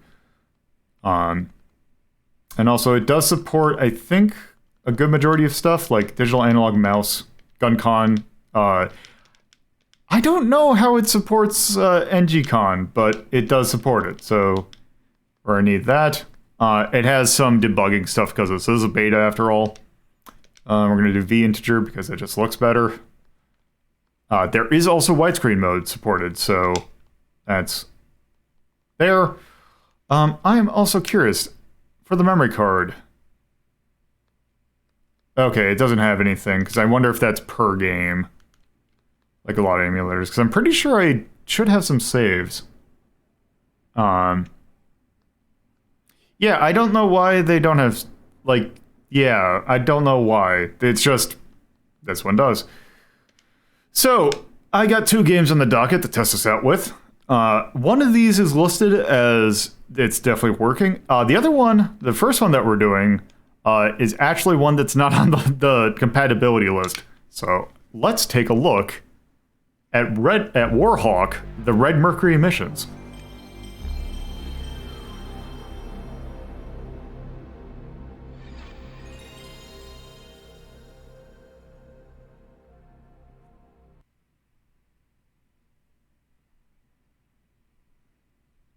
And actually, now that I'm thinking about it, I think I might just do this the rest of the stream. Because I actually... there's a lot in this. In fact, that's actually what I'm going to do. So, sorry, Rapid Reload. I don't think we're going to get to you today.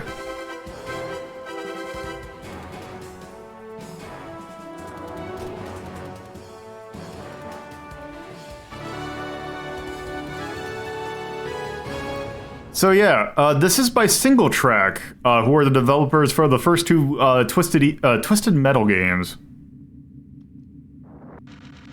And I believe that this is pretty close to launch. Let's see, what are my controls again for this? Okay, so slower, faster.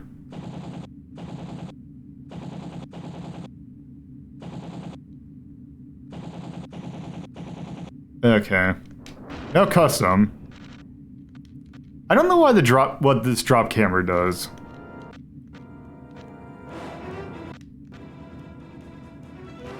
Okay, I'm gonna keep the music medium.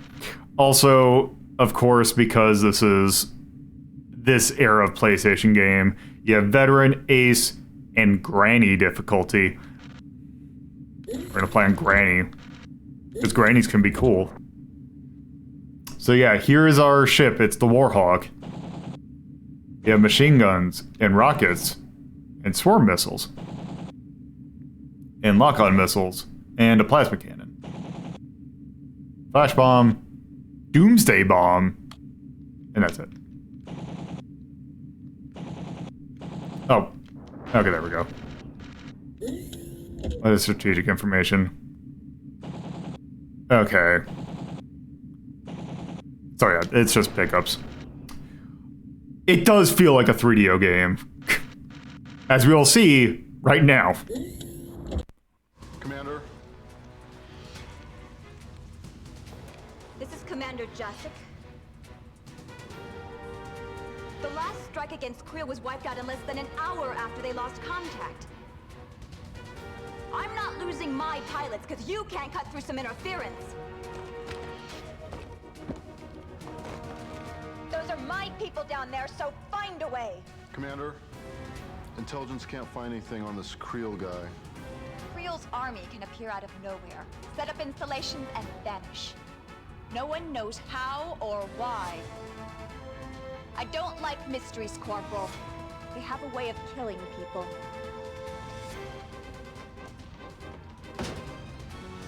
Make sure that ship's 110% ready. If Creel's army really has these super weapons, I want as much data as I can get. This will be close enough to a suicide mission as it is.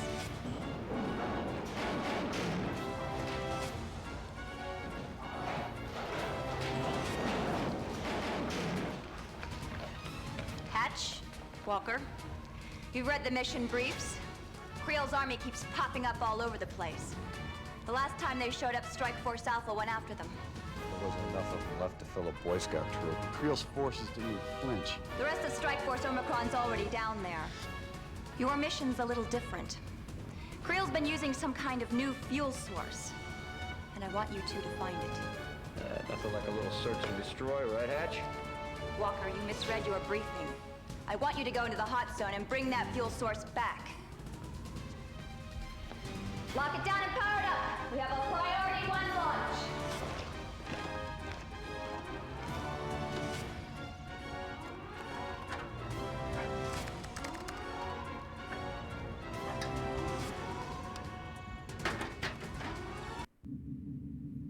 Yep, okay. Okay. Okay, trying to remember how to play this game. Okay. So, also, for some reason, I don't know why they bind the mission or the pause to select.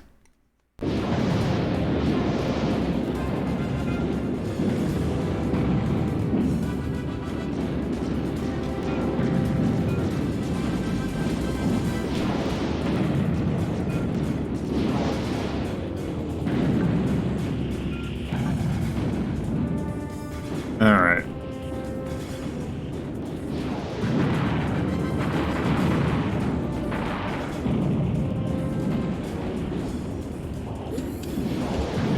Okay.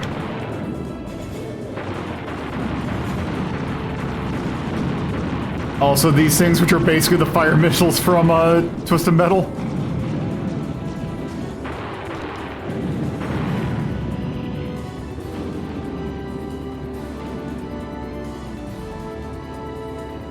I don't know, maybe it is.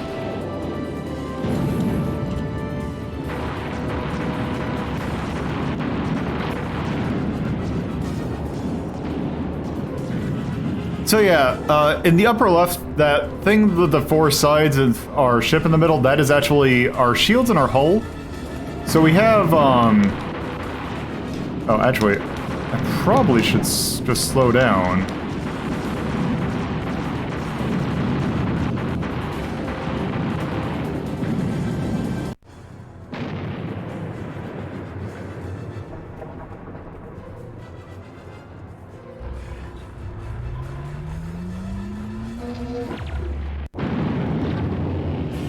Okay.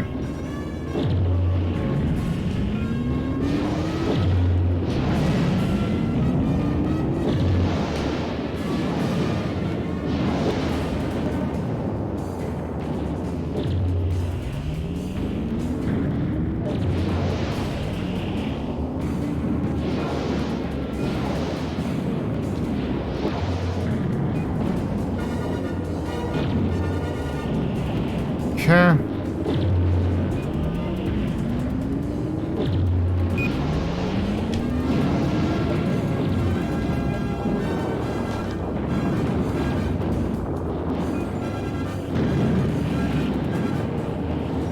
Okay. Where's the last thing I need to... There it is.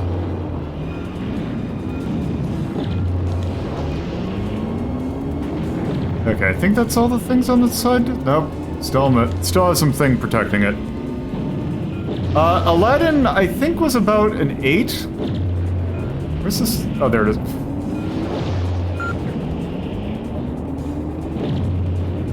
Or it was like, no, actually it was higher. I think it was a 6. There it is.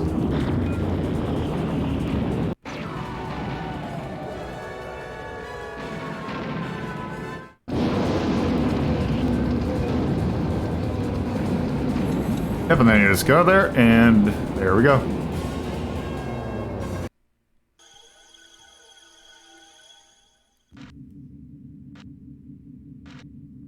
I'll have to check.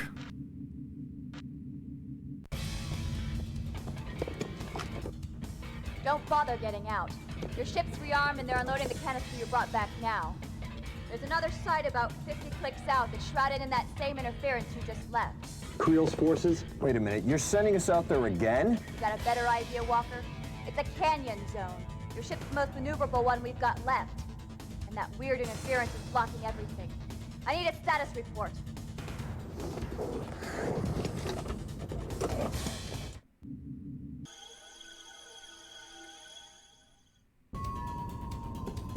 Okay. Okay, can I change the camera now? No, I cannot.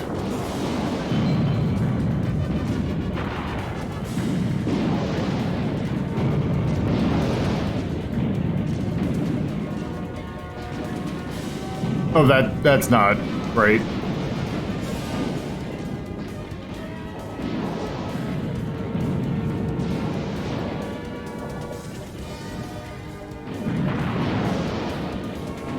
Problem is, I don't know if that's actually how the game's supposed to look.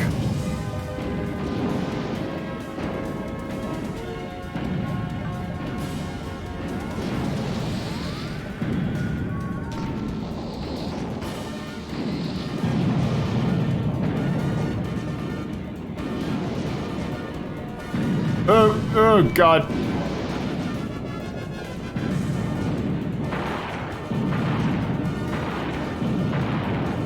Oh, I see.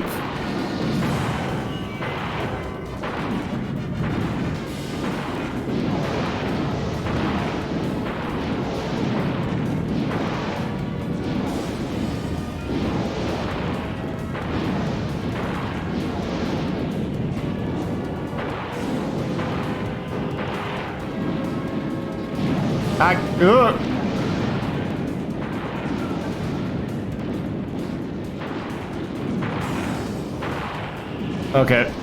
This really, I really wish that I could,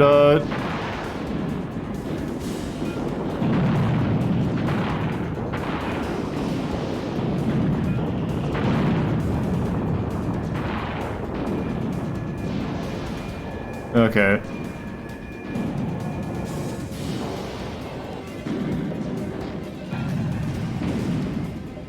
Yeah, I actually don't know if, this is how it's supposed to look. Because, man, if it's supposed to flash like that, that ain't good.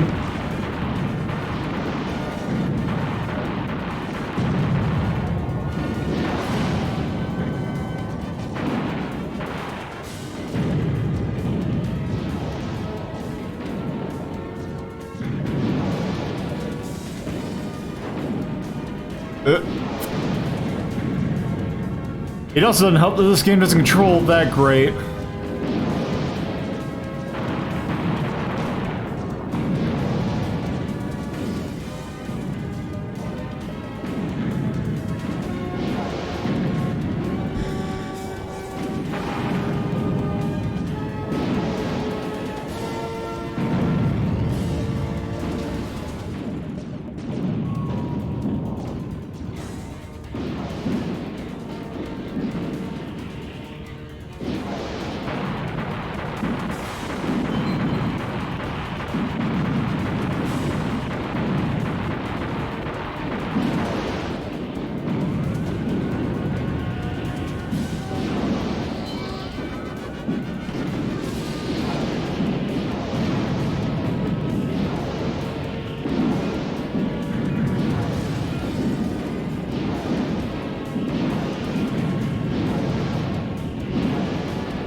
Okay.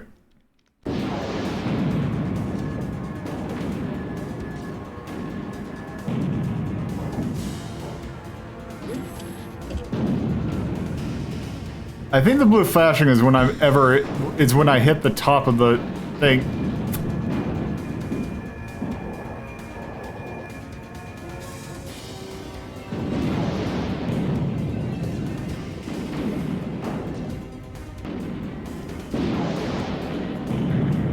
Come on.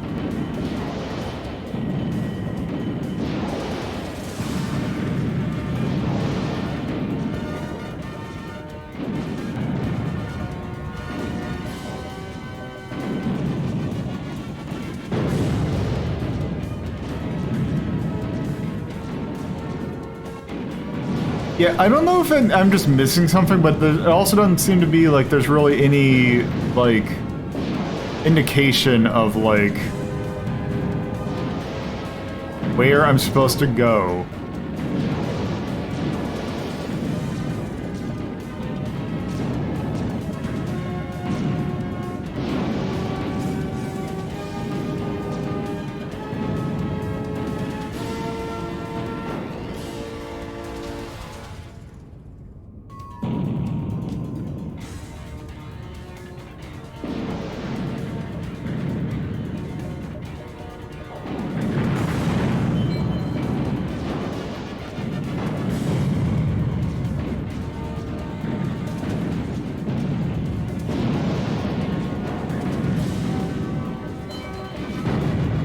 Oh. Oh, that definitely was some graphics glitching.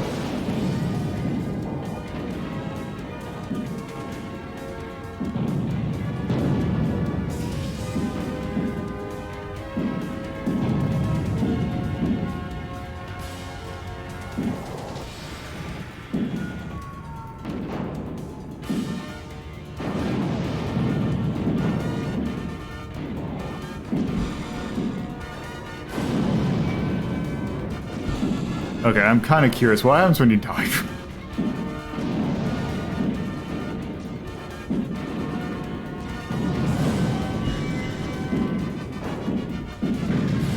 Yeah, this is not probably the best thing to have at the as the second level.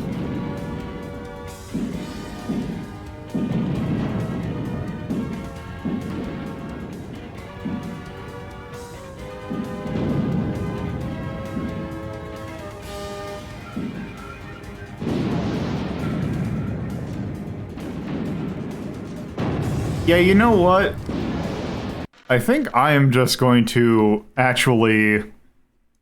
God, I wish that I actually undid that, because I think this one might be a little... I might need to compare this to, like, the original, or, like, something that I know is going to do it well. So, I think I'm actually going to move on to the next game that I had on the list. Because I'm not 100% certain if that is working the way it should be. So, next game. I will actually be right back before I load this up. So.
All right.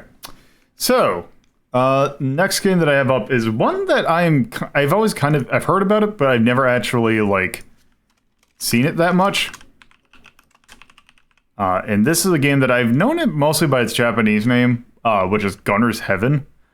But this game did actually come out in Europe, but not the US, because this is an early PlayStation game, and early PlayStation was the games division was headed up by someone who I'm pretty sure I have spoken not very kindly of in the past, one Bernie Stolar, and his major thing was the fact that he did not want, because the PlayStation was like, it has all this 3D stuff, we're not going to allow 3D games onto our platform, or 2D games, we only want 3D ones.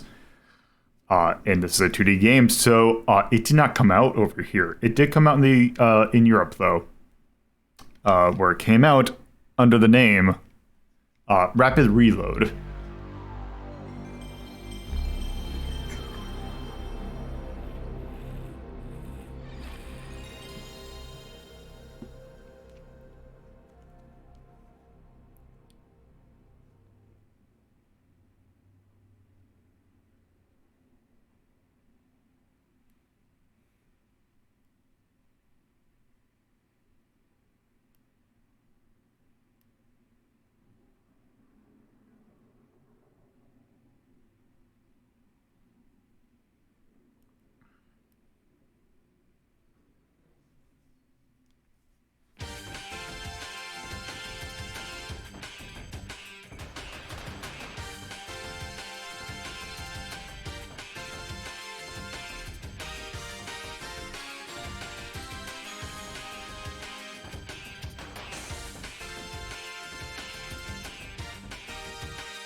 All right. Give me one sec.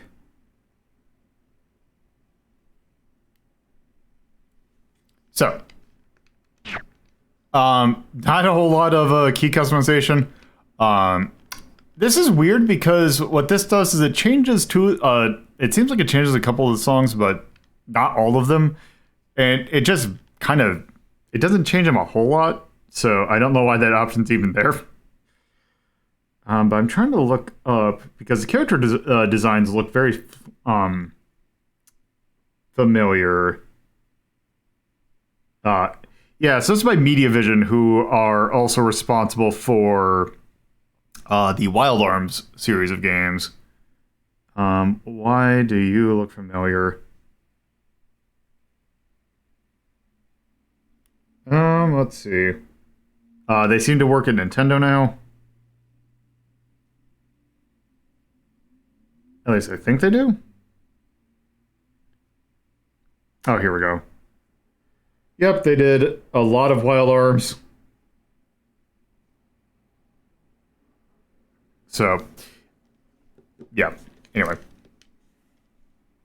Oh, actually, I do want to change combine. So, shoot is there. Jump. We do have a bomb, and we can change weapons. The wire and lock on. There. Let's start. So you can play as Axel Sonics or Ruka Hetfield.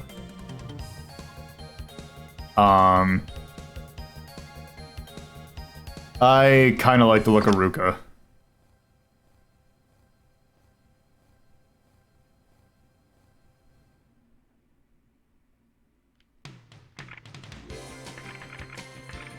Also, I think I need to turn that up a little bit. Okay. This is a kind of Gunstar Heroes-ish kind of game.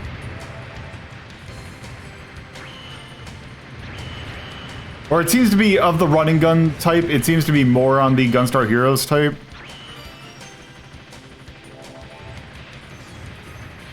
Oops. You do have a health bar and a dash.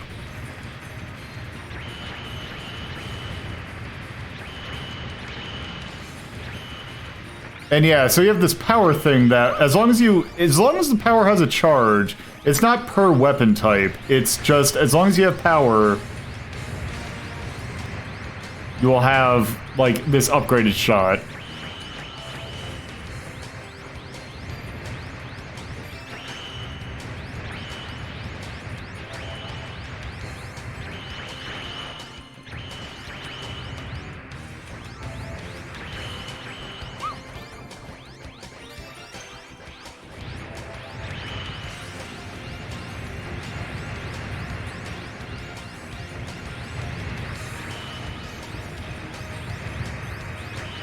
It seems like this homing shot is like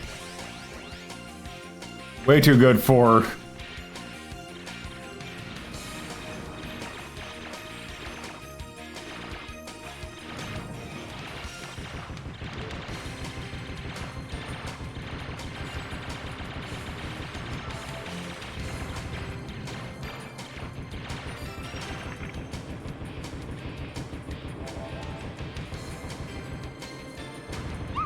Oops, I should not have done that. There we go.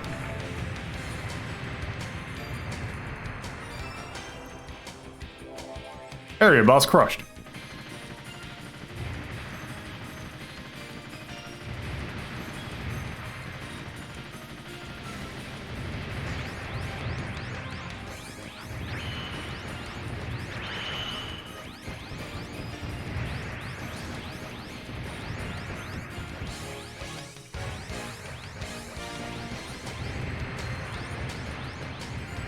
Also, it seems like contact damage in itself does not exist. It's more only getting shot or attacked.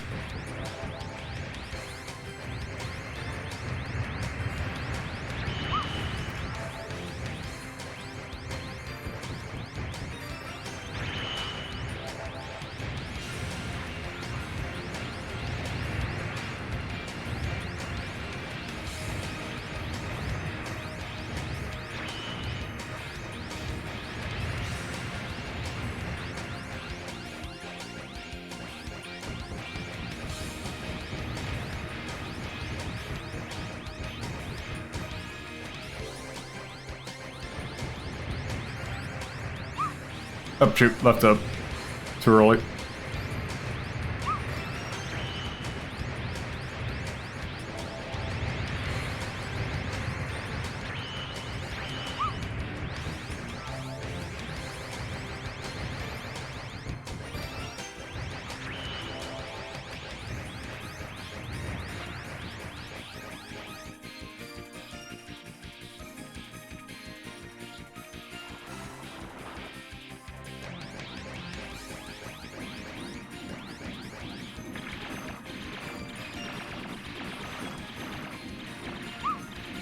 Oh.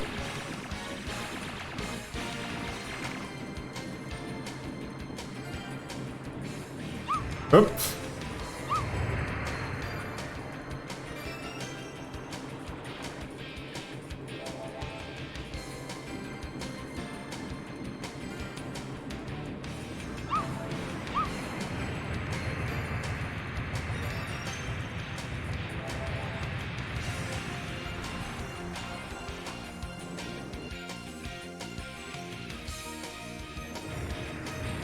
Alright, I wonder how many areas there are to a stage.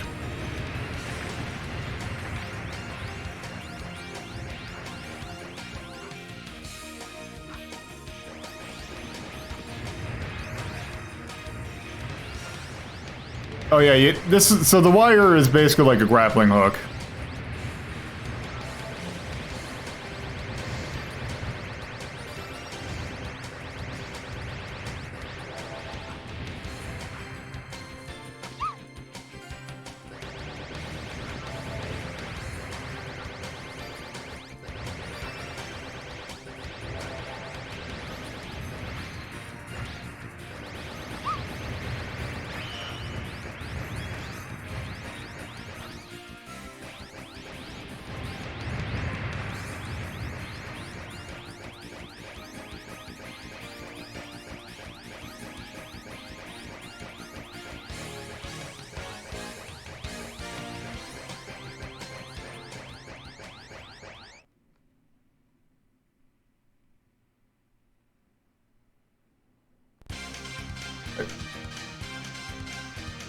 Okay.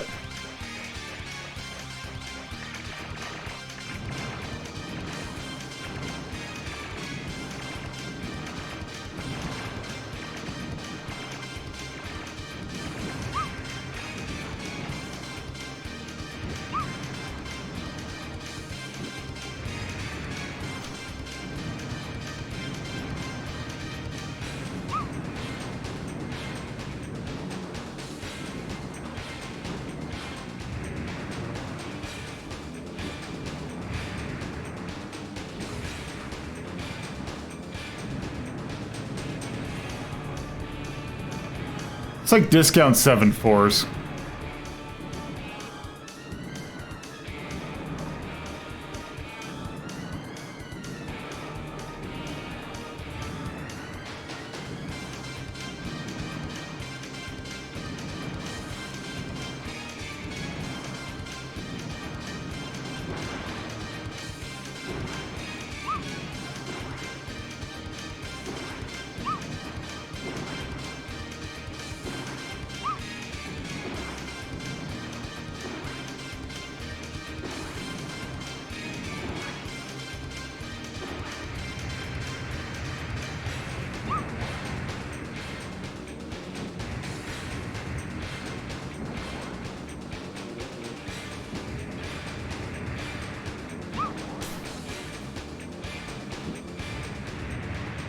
Guardian crushed.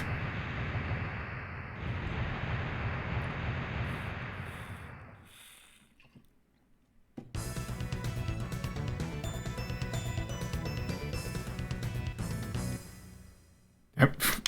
Okay.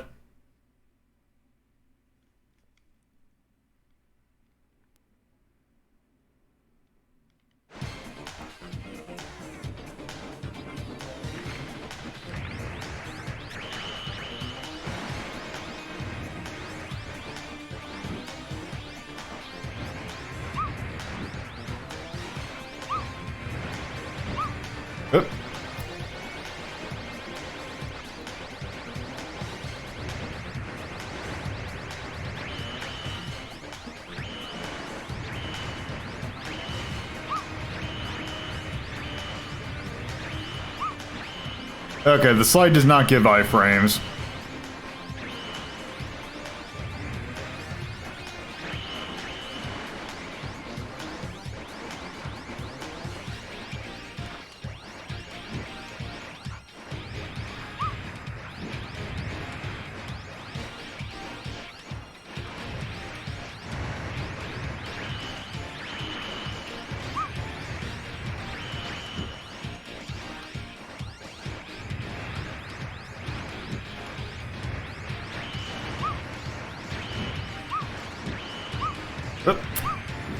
Oh, I'm stuck. There we go.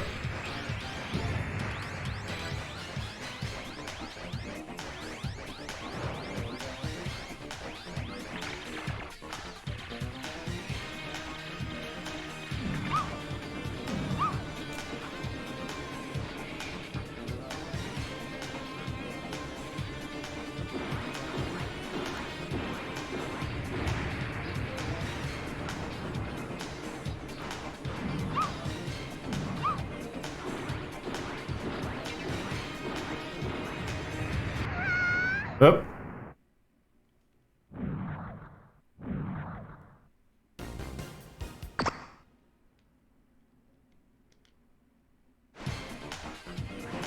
Oh, damn it.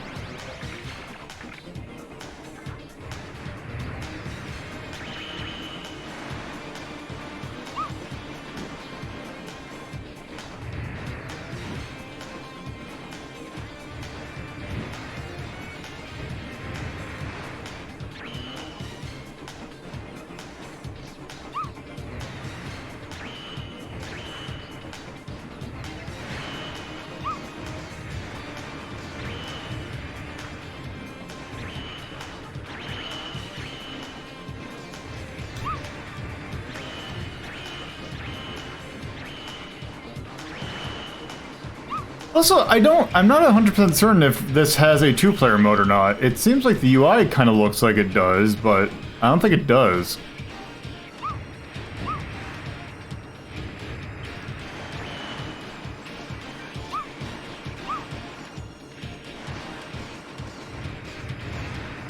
Also, it's kind of hard to see projectiles.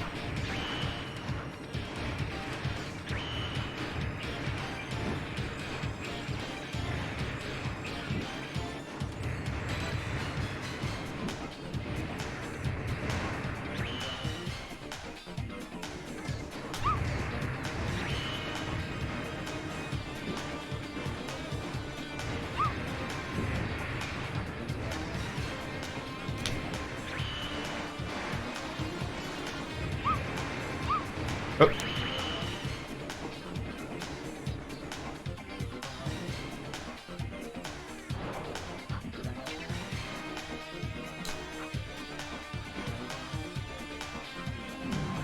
Oh, that's not far enough.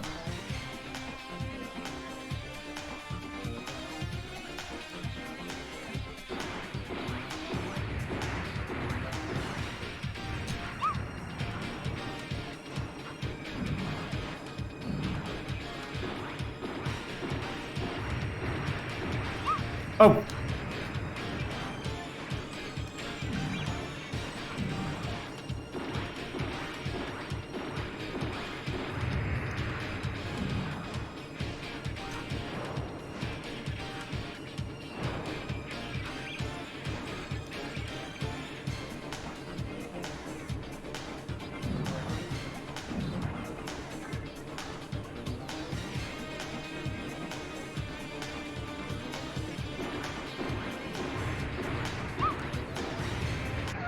God.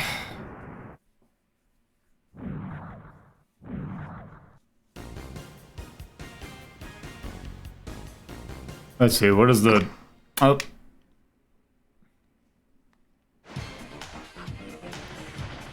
Okay, I'm curious. Does the other character have other stuff, or is it just cosmetic?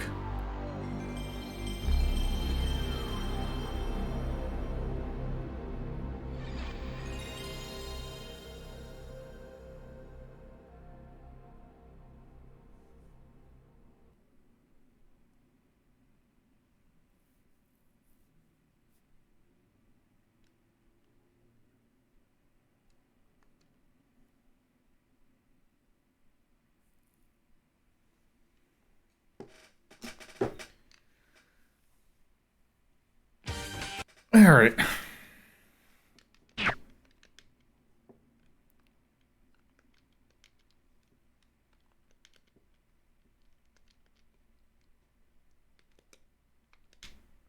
Also, what is gunlock? Let's see what it...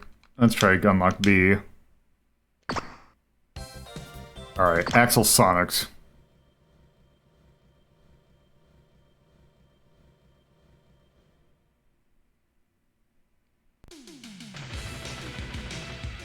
Okay, so that's different. That's different. Okay, so yes, it is different. Oh, okay, so B is... By default, it's this, and then...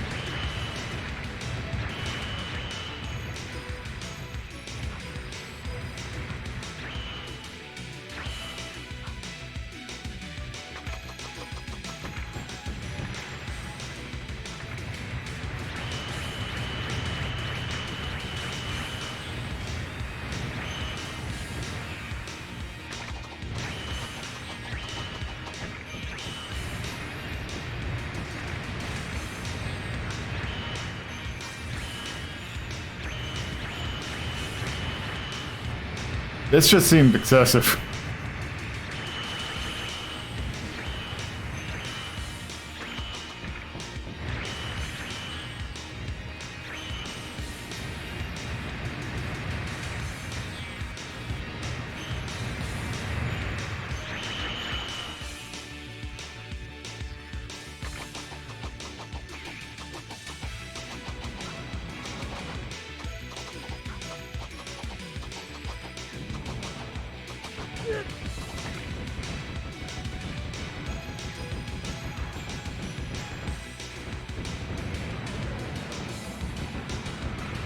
Okay, yeah, it seems like this, he's just better.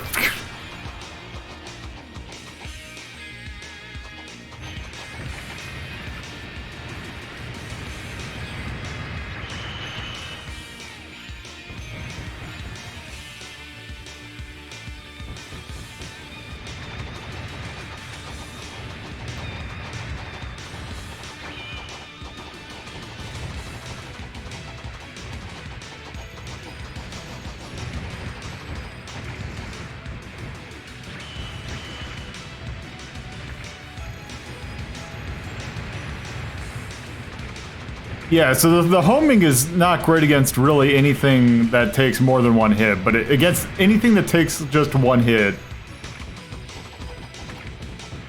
it's just ludicrous.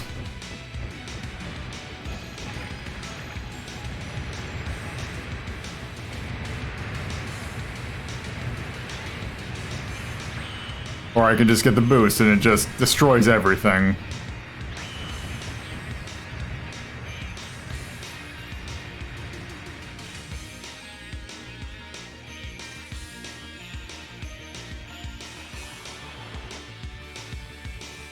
Okay, that does not do much damage. Yeah, it just...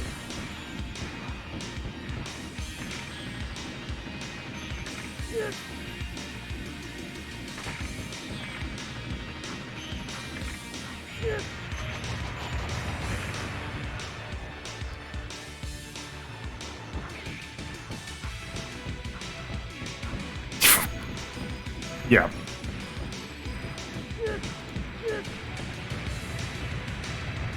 Okay. 9. Okay. I'm curious what lock type C, and then we'll probably just rank it then.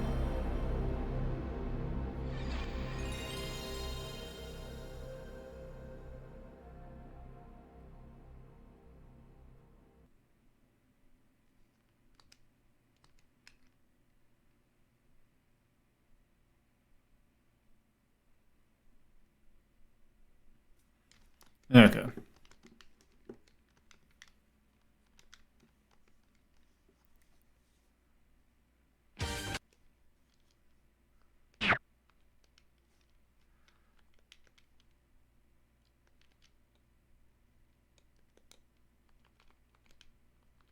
Okay. I bet you this is going to be toggle.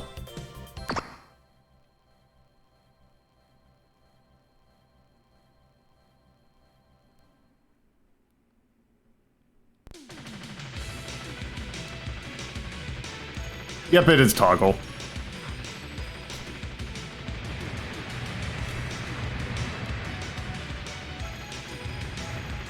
Okay, that makes sense, but alright.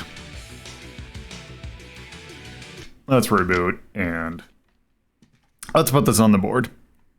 So.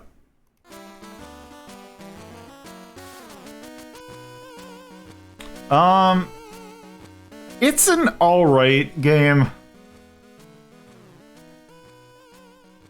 Like, I think I actually like Robocco Wars and stuff. I just think it's good, but I don't think there's much else. I think putting it 7 as well with those just makes solid sense.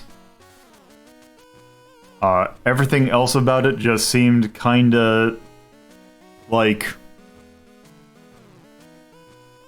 nah. Seems like it was really more going for Guardian Hero, or not Guardian Heroes, Gunstar Heroes kind of vibe.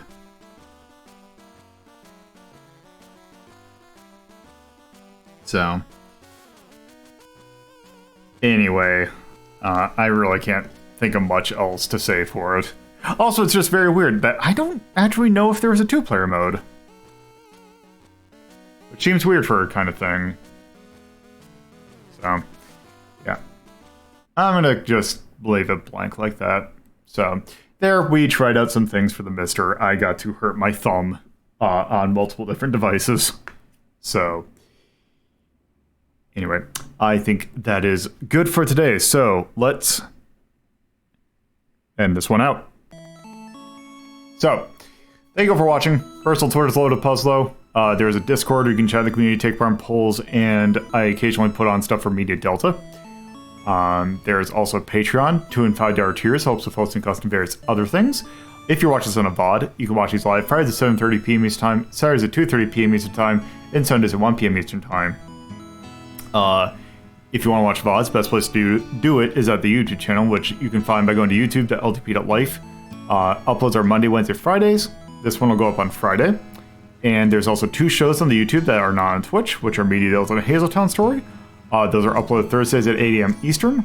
But also, if you want to listen to them in audio form, you can listen to them by going to radio.ldp.life or looking up WLDP Hazeltown Radio in your browser. And that should tell you how to get it connected. So, on Friday, I am doing a Retro Rank Relief goal. I am taking a look at Dwarf Fortress, a game that is known for its complexity, so I'm sure I'll be able to figure it out, and everything will be incredibly easy to understand. Anyway, that's Friday. Bear is going to be is having a Dragon Day, and he is looking at comic book games. So I'm going to send you all over to him. And I hope you have a good rest of whatever time zone it is when you're watching. See you later.